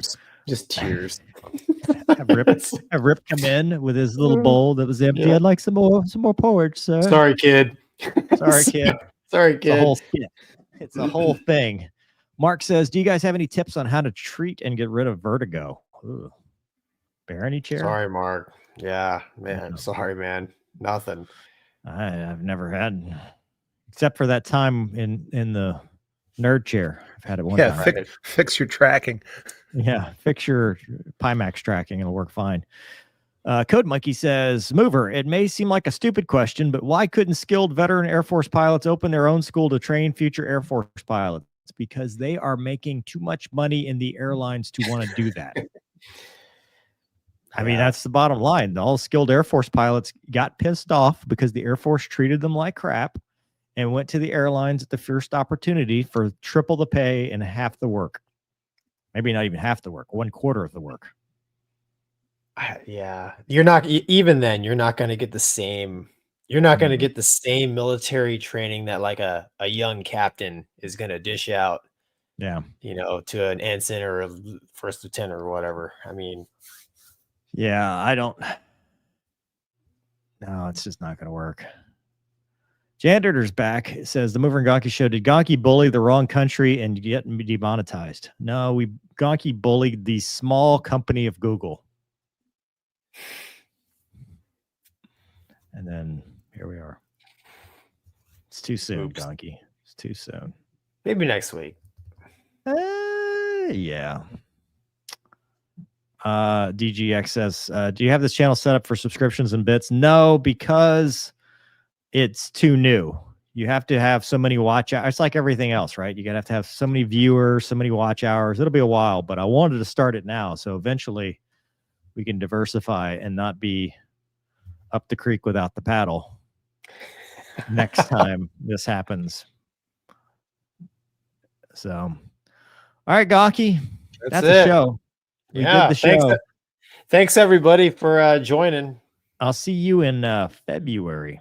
That's right. That's right. Are you going to be like loopy and on all kind of like meds February 3rd? Could be the best show ever. Let's just say that. Yeah, that would be cool. We need to have the banner just running the whole time. Let's plan for that. Let's play for that. Yeah. Dude, I'll be popping the pills on the show. Manchester. Damn it. I didn't say what pill. I didn't say what pills. Given your normal, the pills. I'll be given popping your normal sober approach to life, it might be quite an experience. yeah.